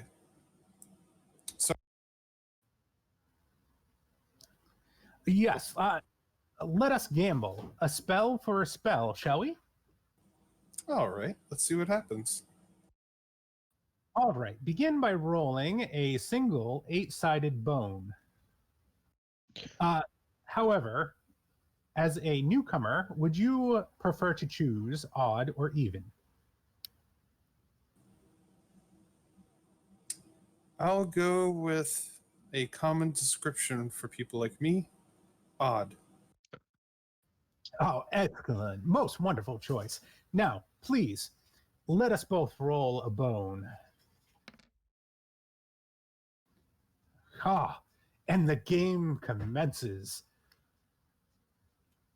My even 6 against your 5 odd. We are only 1 point apart. The tension builds. Would you care to increase the wager?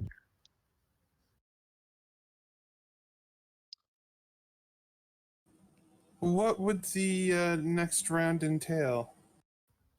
Why, do you happen to know any incantations? Yeah, we could probably throw one of those on. Oh, yes, I do enjoy spells of all kinds. Yes, let's play next for an incantation.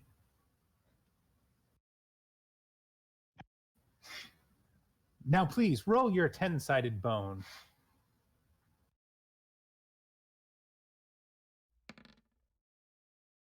Oh, Oof. that would be a 4 for me. Oh, you are soundly in the lead. Things do not look well for me at this point, do they? Well, there's a lot of variance on a 20-sided bone. My 10 versus your 12. Oof. I say, would you like to increase the wager one last time?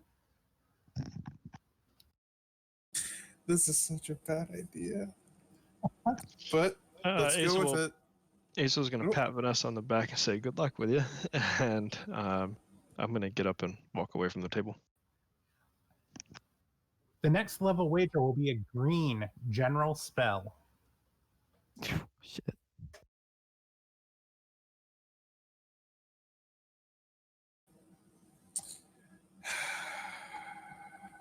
Just trying to think.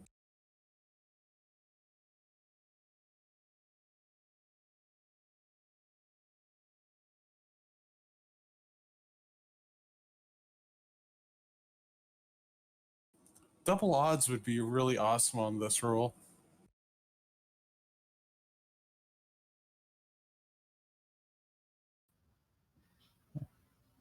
All right, you're doing it? Screw it, let's go all in. All right, roll. I'm not the smartest person.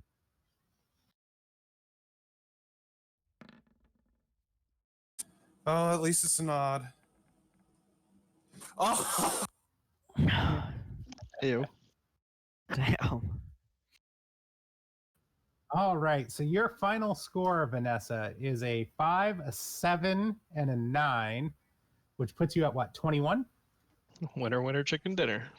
Yeah, yes, 21. Brilliantly played, brilliantly played. You're a natural at this game. Here. And you can feel magic emanate from the creature in front of you, this insectoid. Mm-hmm.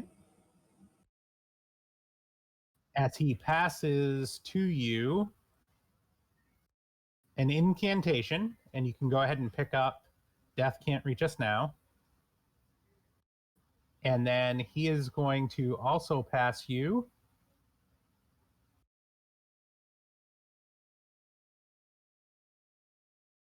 a random spell from the spell deck, which you just learn as if he's transferring the knowledge directly into your head. And then he is going to pass you a minor magic spell of your choice. So you'll be able to look through the minor magic in the Enchetteron and pick one of those later. Oh, okay. Okay. What spell did you learn?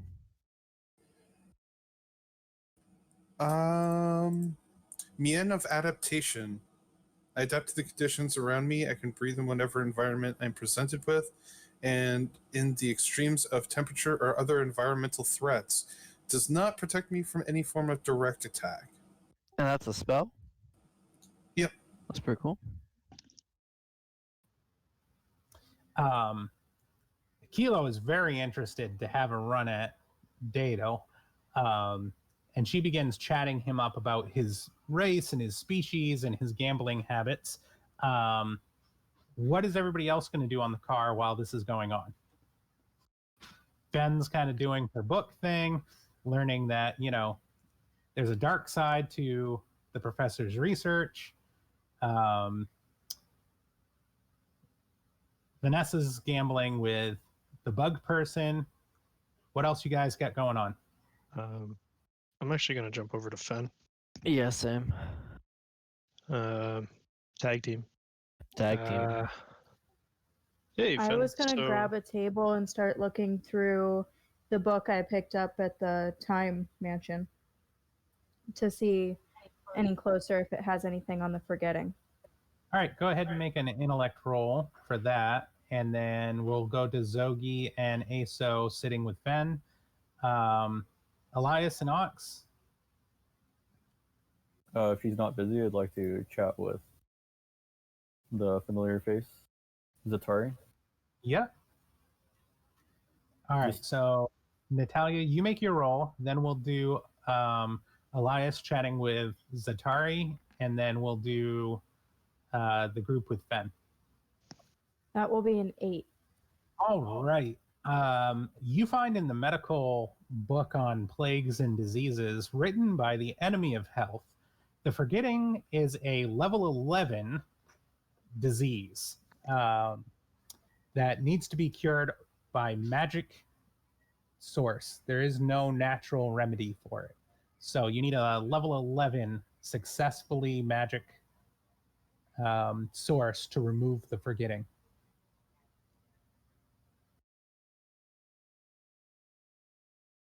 That means it's going to require 2 success as well.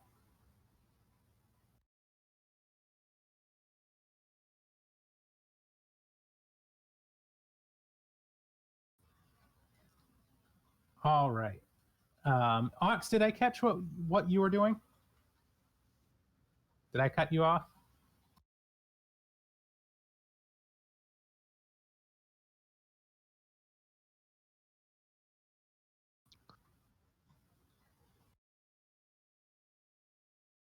All right, let's go ahead and jump to Elias, working with Zatari.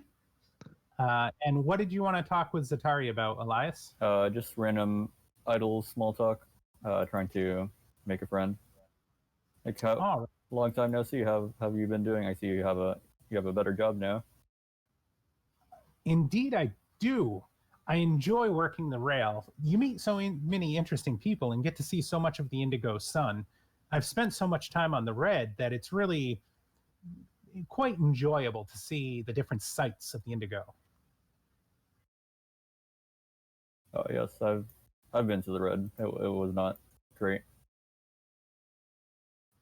Yes, unfortunately, it looks like much of the same. Time in, time out. A lot of destruction, things being rebuilt. Whereas the indigo, it's just so full of truth. Yeah, I much prefer it here. We have air conditioning. Indeed, and air conditioning that doesn't break in the next 5 minutes. Like on the red, everything is breaking all the time. Do you know how hard it is to be a bartender on the red and try to keep bottles and glasses in pristine condition? Oh, I can't imagine. But at one time, I was a demon of some destruction.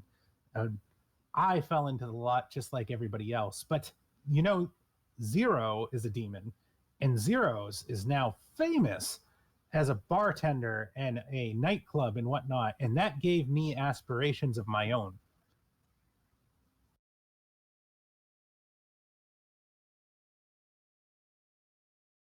Wait, Zero is a demon.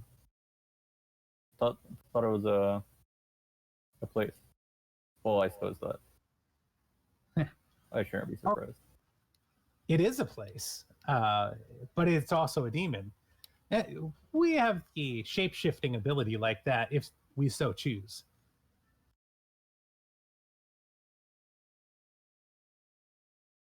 Yeah, I'll just continue making small talk. Nothing. All right. As she's sharing information with you freely, I'm going to go ahead and give you 2 points of hidden knowledge as she is expounding on, demon heritage and zero and stuff like that. So go ahead and pick up 2 points of hidden knowledge. Okay. All right, Zogi and Aso, you guys plop down next to Fen, who looks like she just saw a ghost. So, Fan, is that the quest that Professor sent you on? Yeah, I was just looking over a portion of the formula that she gave me. Here, this other paper is the actual ritual that we have to do when we get to Maloon. And I pass over the paper that has the ritual information on it. Yeah, I'll look over that ritual information and try to decipher what I can.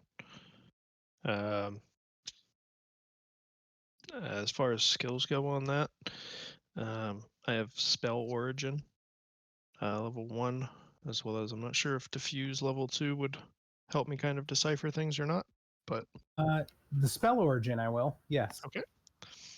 And then I'm assuming it's intellect. It is.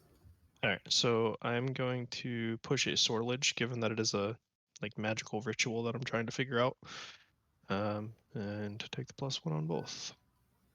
Sortilege would give you the extra die. Yeah. Right, I have the +1 for the Yep. spell origin. So an 8 and a 5 on the actual.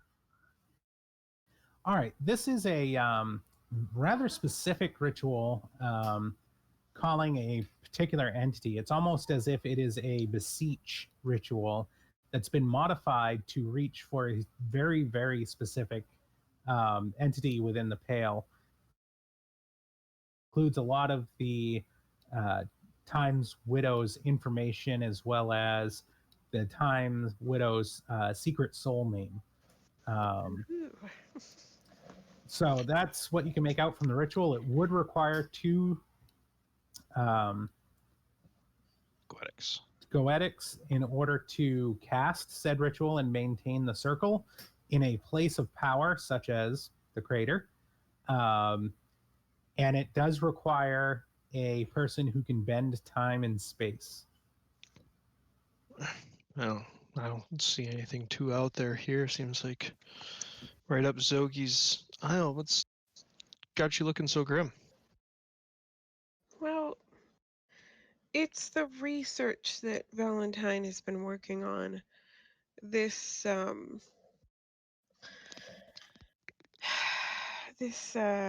what do you call it? Life equation. Mhm. So on the surface, it looks great. It's about creating brand new life. But on the downside, to create the new life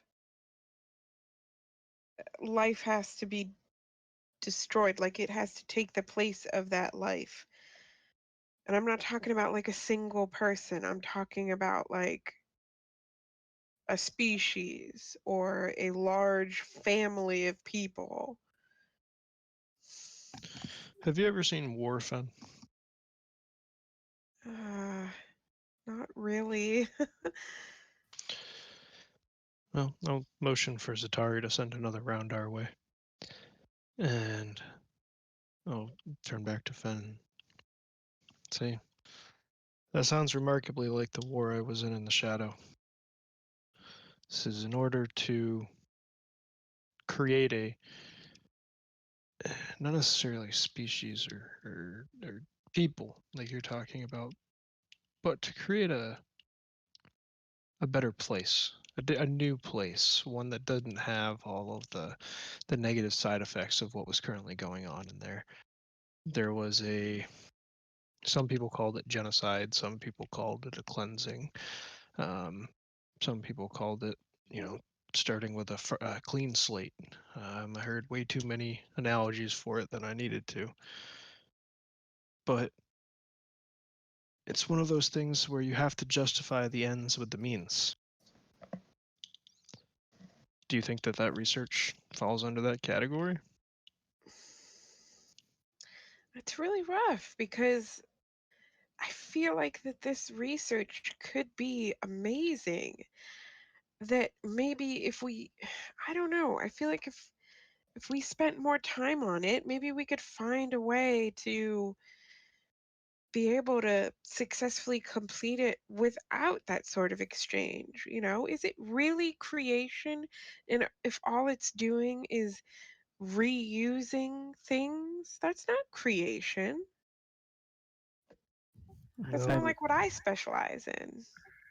Zogi, mostly quiet, trying to piece everything together, kind of looks up at Finn, processing this, and says, the answer you're looking for is right here. The legacy works in great ways, and I'm sure if you did some research in the legacy, you would find out very easily that the legacy was made from a creator. This person put all this effort and time in creating things just to be just perfect and right. And it's rumored that on the Silver Sun, there's actually a place of worship for that. Maybe an answer. I'm sure that whatever she wants out of this, or whatever you're gaining, what are you gaining about this? You know what I mean? Yeah, I mean, so obviously this is amazing research, but it's not actually my research. And I don't actually want to become her research assistant. I have my own research that I would love to get back to that has nothing to do with this. But to do that, well, part of needing to do that is I need a sponsor in the Vancian Order. And this is my chance. If I get this information for her, which may be the last piece she needs to be able to accomplish this, I need to do this ritual in Maloon. And then I have no control over what she does with it. If I don't get that information, obviously she's going to try somewhere else. And I mean, Warp Masters are rare, but they're not entirely unheard of. She can find someone else to do it, and I miss the opportunity of getting a sponsor. Well, hear me out. I've been here for a very long time, and I'm only a level 1 goetic. I'm only in the first step of my order because I have not yet found somebody who I trust with the secrets and with that bond to be my mentor. I've had numerous opportunities, and maybe I should have taken one on the way here. But at the end of the day, who do you want to be your mentor? Do you want it to be somebody who just wants you to fill the shoes and benefit off you? Or do you want it to be somebody who means something to you? Like your time master who you've been researching to find? Is this Raise a glass to that. is this knowledge that you're fine with releasing? If somebody else finds it, that burden's not on your shoulders. I out agree, of all people know what it's like to be in your shoes right now. You would not believe the amount of backlash that has come from my demon wiping, cleansing, whatever you want to call it. This adventure of finding peace and balance and bringing the legacy back to the glory that it once was. It comes with a cost. And are you willing to let people know that you're the reason why this race was killed? Only you know the answer. obviously. Either way, Fen. Azel sets the empty glass down. Says, "We have faith in you, and we'll back you. You're one of us. It's your call, and we'll stand behind it." I think maybe we need to get some information from this Times Widow. I'm not entirely sure how goetic summonings work, obviously, but it's not like we only have one question that we can ask her, correct? Who Precisely. knows? Well, I wouldn't know. That'd be for the goetics. Xivius, come over here.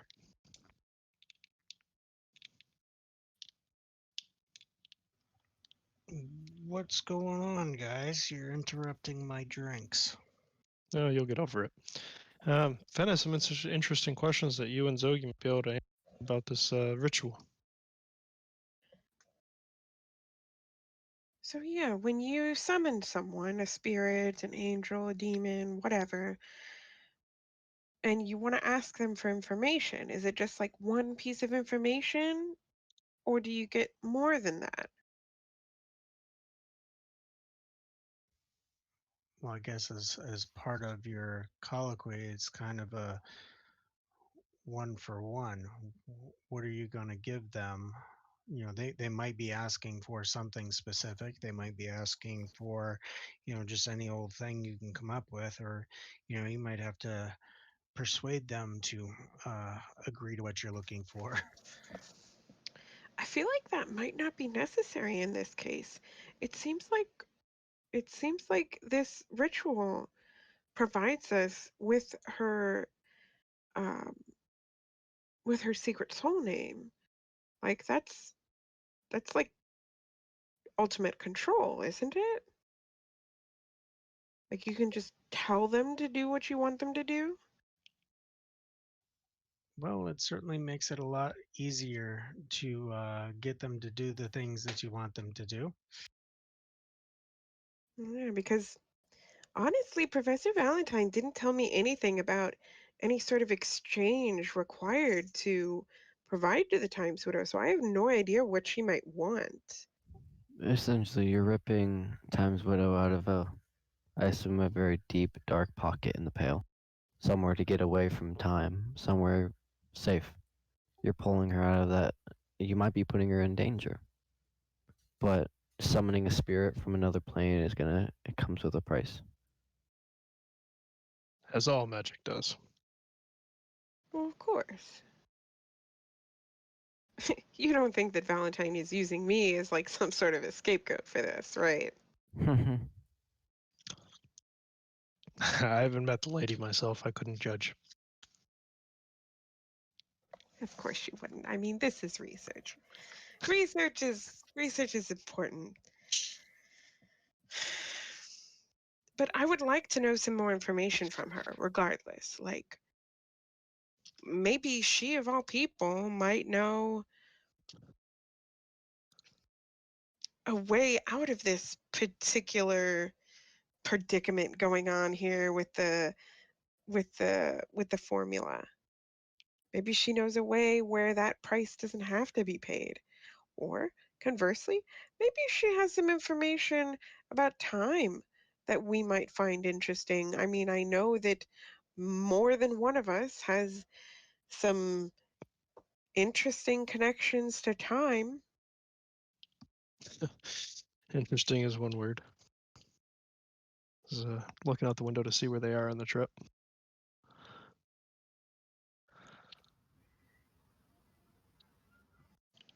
All right. So, as you guys are having your discussion, so to speak, the train lurches to a halt as if somebody pulled the emergency cord. And there's a rustle from all of the passengers. And you can clearly see that folks are not expecting for the train to stop here. And you see Zatari just vanish in a burst of red flames as if, oh, hey, too dangerous for me. I'm out. Huh. Well, I wasn't expecting that. Agreed. I'll walk behind the bar and pour everybody another drink. The of Absentia Vale comes over the speaker and she says, "Passengers, please do not be alarmed. There is someone on the tracks.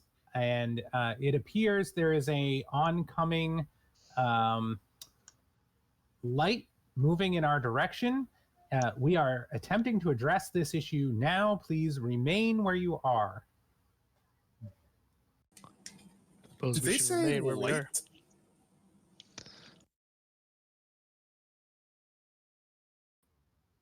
Well, anyways, Fen, I suppose you have a lot of questions here, and only you can answer these questions. And you have all of her research in your hand. Maybe you take it, copy it, do your own research.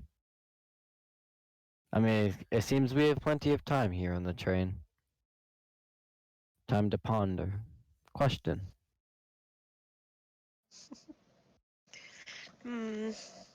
I mean, I suppose it wouldn't hurt to copy it down, refine it.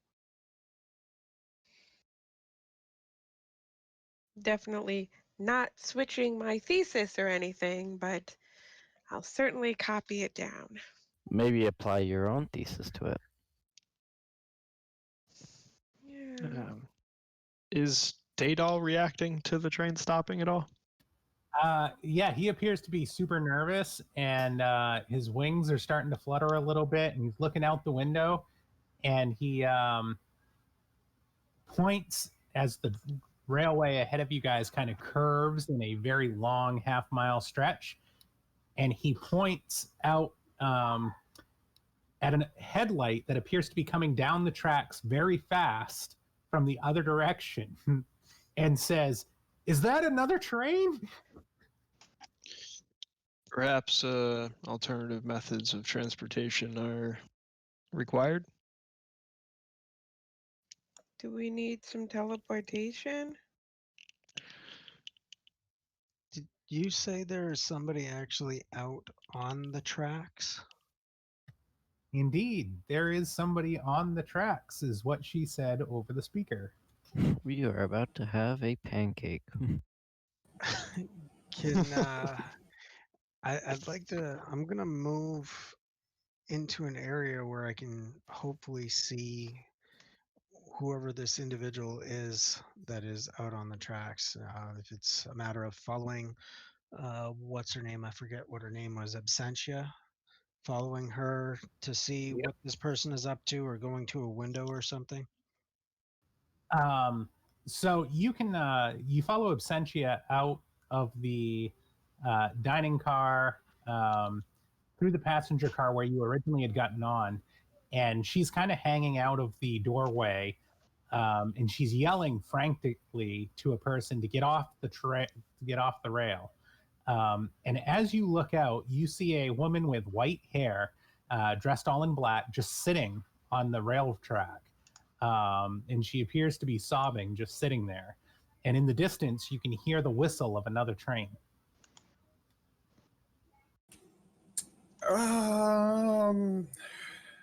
So should we see if we can get out and possibly help?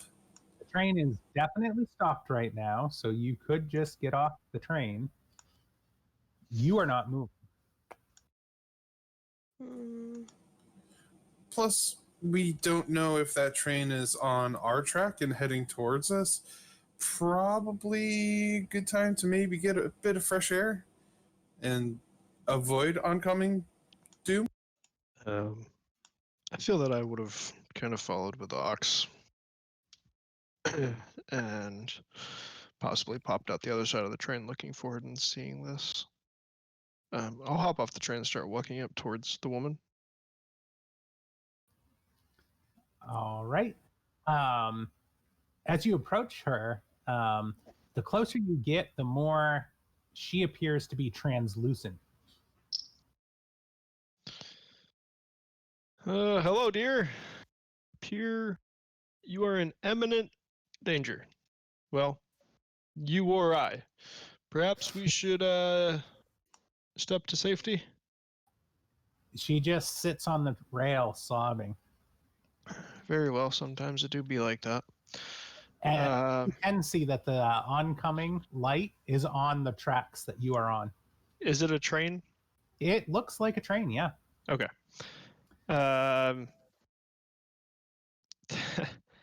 I would like to use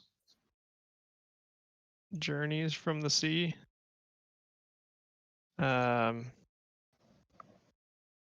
Land from Diamond. And Movement from Infinity. To try to create a what they have here in the shadow anyway is like a runaway train bank, where there is a hill with a lot of sand covering the track, so that when it hits it, it slows down the machine.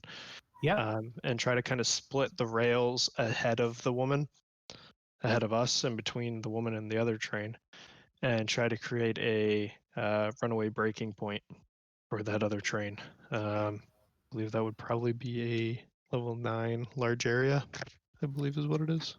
I would agree with that. Okay, let's, not hope for anything major flux-wise.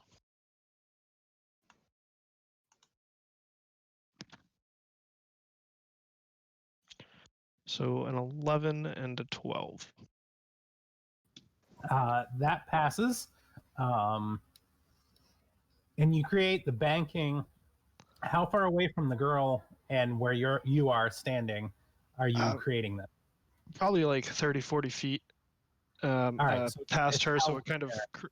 yeah, I want to make sure that it's not going to harm us as I'm trying to convince this woman to get off the track so we can continue our journey. All right. Would we inside the train feel like any sort of like earth rumbling or whatnot from that happening? Probably. I'm not the most delicate with that sort of thing. Yeah, you definitely feel something. Oh yeah, I'm gonna grab Kilo and we're gonna hop off the train too, because stuff's just getting too weird now. I'll sigh and put away my research materials and follow the crew. I guess I'll exit the my train too. research. What are you doing? Yeah, I was definitely jumping in the direction of getting off the train to try and make my way towards Screechy there. All right. Are you saying anything to her? Well, I'm certainly gonna give it an attempt. She give any indication that like she's not a 100% real being? Define real. Physically living individual. Yeah, as you approach her, you can clearly see her ghostly aura.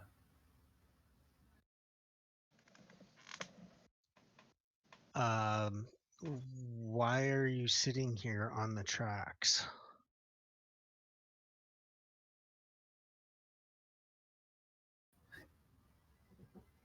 She looks up at you as if for the first time she's heard another voice.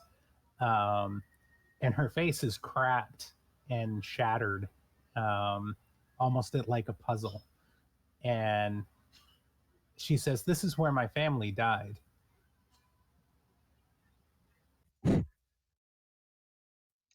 Oh. Were they killed by a train? Real sensitive there. Yes. Yes. Indigo Rail 13. Haven't you heard of Indigo Rail 13? The cursed train? Oh, you mean this whole thing? No, I don't think that my friend that arranged this trip actually did fill us in on that little tidbit. What makes it the cursed train? Indigo Rail 13 ran the tracks right up ahead. The entire passengers, all of it, they all died. I've come here year after year to mourn the passing of my family who's on the train. But in time, I too fell victim to the trains that run these rails. Don't you hear? She looks out at the train that's oncoming, and as it barrels down to the barricade that Aso had made, it passes right through it. The ghost train? It's the thought that counts.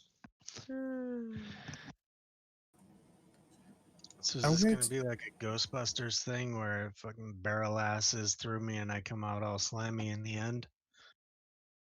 Or dead. One of the two. That was a really poor choice of a sentence. The sequencing of the wording on there is just not good.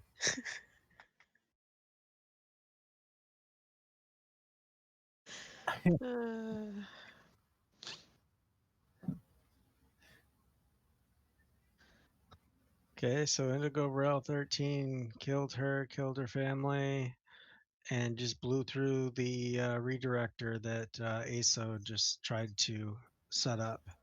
and Yes, is- it's barreling in your direction, and it you get the feeling of a malevolence barreling down on you. I'm gonna She try. looks and says, "Oh look, here it comes again, right on time." I'm gonna step off the tracks out of the way. I'm gonna pull Kilo away as well and kind of like hold her facing me so that I am blocking her from seeing whatever grisly weird ass shit that's about to happen. I'm gonna move away too. So is anybody staying near the tracks? And Zogi, where are you at this point?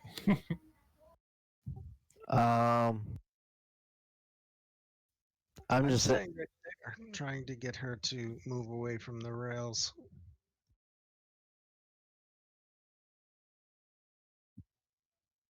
Sorry, Zogi, go ahead. I am in the train still. That's where I haven't really moved from that spot. Not knowing it's a ghost train yet, I'm gonna try to start directing people off.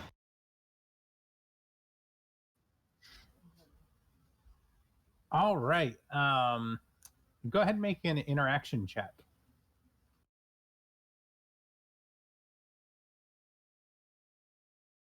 Okay. I'm gonna get +1 because of the invisible, and maybe +1 for persuasion. Is that rank? Yes. Elias, are you still on the train as well? Nope, I'm with everyone off the tracks. All right. So Zogi, it's just you in there. 10. All right. As you start convincing people to leave the train, beginning with the insectoid person, he jumps up and he runs to the doorway. And as he passes the doorway, he disappears into a cloud of mist. And everybody around you that begins flooding off of the train, all the same thing happens. As immediately as they disembark from the train, they vanish. Well, fuck. The doors to the dining car slam shut, and a ethereal howl echoes through the dining car. A very angry howl. Oh dear. Are they like is there like a physical like manifestation of them yet, or are they just kind of like trying to be spooky? There is not a physical manifestation yet. Okay. Am I the last one in the train car, or is there still some people in here? Nope, you are the last one in there. I'm like, where's Zogi, by the way? You guys? Hey guys, this is starting to feel familiar. Has anybody seen Zogi? Just hanging out with the mask. Yikes. This is going to be number 4 for Zogi. Tune in next week. Did anybody see him as we walk out?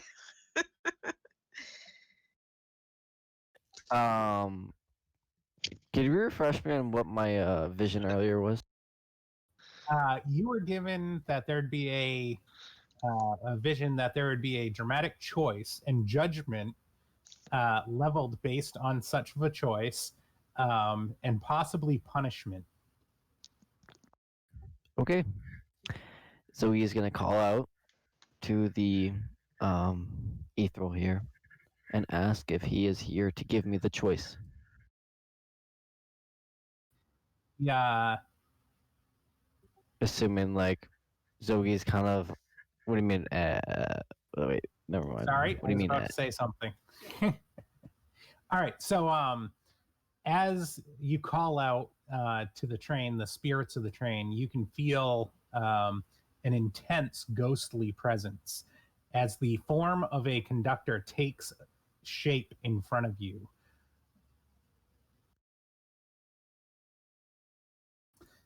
And it takes the shape of a woman carrying a old-fashioned railway lantern. And you kind of feel as if you're in two places at once, as if you're standing in the rail car, but at the same time you see her standing on the tracks, as this ghostly apparition looks at you, and she reaches down and draws a black coal match against the lantern. Go ahead. Would you say she's like short range Yes, or in like engaged? short range. Okay. I will just take a turn or start to approach her. It kind of seems like she's trying to lead me somewhere, or kind of approach her and ask her what's going on. All right, back to you, Ox. How are you faring out there with the ghost on the tracks? Go ahead and drop this card. I was trying to get her to step away from the tracks and actually talk to me a little bit more about her whole situation. All right, go ahead and make a persuasion check.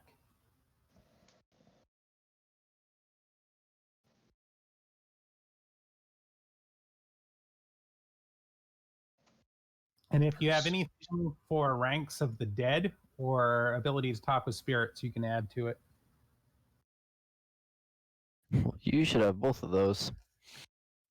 Yeah, so I got a level 2 connection with the dead and a speak with spirits level, so that's a +3. And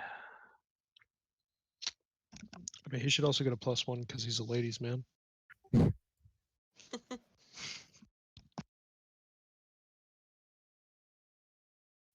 that's enough from the peanut gallery. Just trying to help, man. I don't want to see a splatter as much as you do. All right, so, and I'm going to push an interaction. So that'll give me a +4, and we're gonna go. Ooh, 11. Despite every nature of her being wanting her to remain sitting on that track, she finds herself unable to resist your call, and follows you away from the track. Merely a few split seconds before the ghost train oncoming arrives and comes to a stop in front of everybody. It comes to a stop almost kissing the other train, the one that you departed. Do the two trains share resemblance? They look identical. Interesting.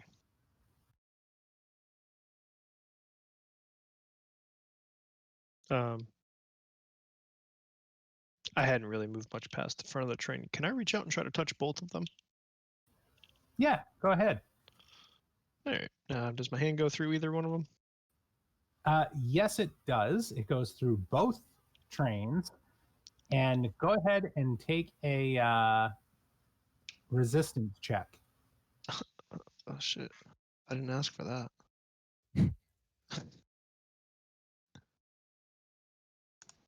It's kind of how defense rolls work. You 0. don't ask for them. But that's the lucky coin. That's a good one. What a time for that roll.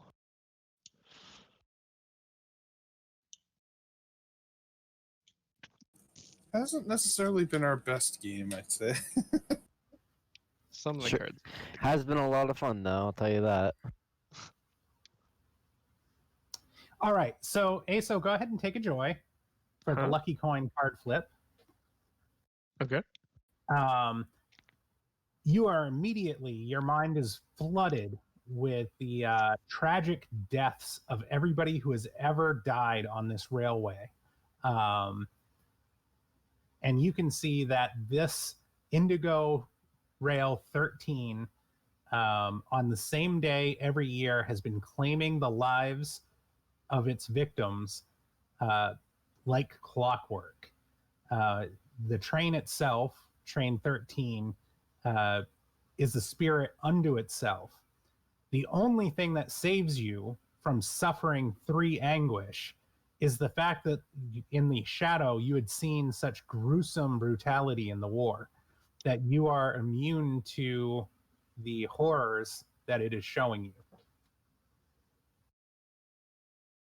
Oh. Yeah, I did kind of blow myself up, so that makes sense.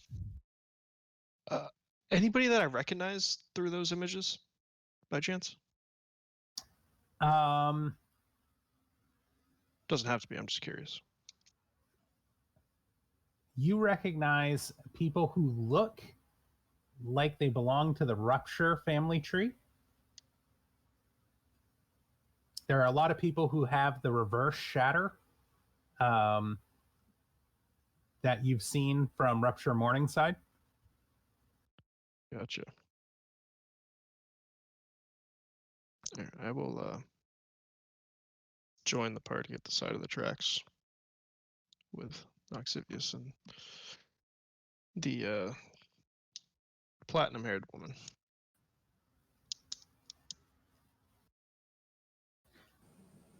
All right. Zogi, as you follow the conductor and approach her, what do you say to her or do? I'm probably like 3 planks behind her, and like the like trails that we're walking on, like 3 planks behind her. I'm kind of so what's going on here? What is the purpose of this? What are you trying to show? She doesn't really respond, but she just points out ahead on the tracks. And as you look out onto the tracks, you can see some type of meeting taking place between 2 individuals. And as the meeting ends, a handshake is made. And as one of the individuals walks away, a train comes crashing through, mowing one of the individuals down into mulch. But the person who walks away shatters into pieces and disappears. In a very similar nature to what you have seen from ASO. ASO killed people. So What did I do? 2 individuals shook hands, and one being the shatter walked away, and the other one got hit by the train. That is correct. So does she continue down, or does she stop here? Nope, she continues walking, and she's got her lantern lit as she progresses towards the front of the engine. All right, I guess I follow. All right. What's everybody else doing on the side? You're seeing some freaky deaky stuff. I'd like to ask Ox a potentially philosophical question. Haven't we hit our quota for those tonight? Well, What you got? so, like, all right. So, you can see dead things. You're very good with things that have passed. Would you say that the reverse train here that we're looking at would a ghost train be a train, or would it be sort of an undead entity?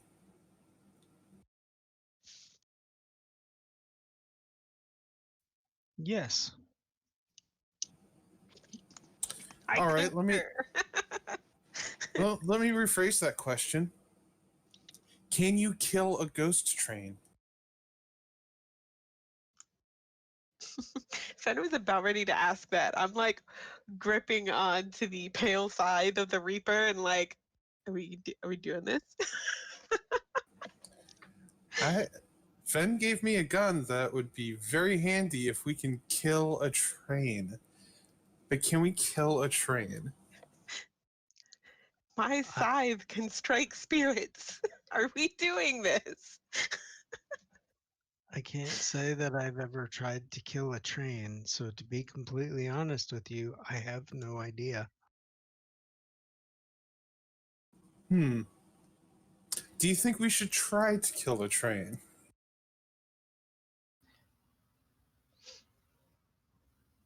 And right as Vanessa says that, the whistles of both trains blow and steam comes out from underneath. But it's not just steam, there are faces in the steam, as if there are thousands of phantasms living within the steam as it comes out from underneath the two trains. And you hear the screams of the dead and the dying, horrific screams as if the trains were colliding and people were being flung about. And that's where we're going to end the session. We need to set these people free. Vanessa once again proving to be a bad first date. I think in general, all of us have sucked whenever we Oh. bring dates on trips. I wouldn't say that, my friend. Speak I'm for just yourself. saying, whenever we bring dates on trips, like terrible things happen, and it's like the mental scarring that we're giving all of our dates is just impressive. You know the solution for that is to not bring dates Exactly. when I cards mean, are being flipped. All I'm That is saying the is, solution. I've had really successful dates almost every time. My date didn't go bad either. Well, Zogi, you do have to remember that one of your first dates with your girl saw her see you squished by a giant wine bottle at my hand. mm-hmm. Yeah, and she enjoyed that. Yep. They talked Interesting about it before choice. breakfast. I'm not going to kink shame, whatever. I'm striking out like 2 for 2 on my dates. First one, I don't think he'll ever go on a date with me again because the first one freaked him out too much. The second one just stood me up. So, yeah. All right, guys.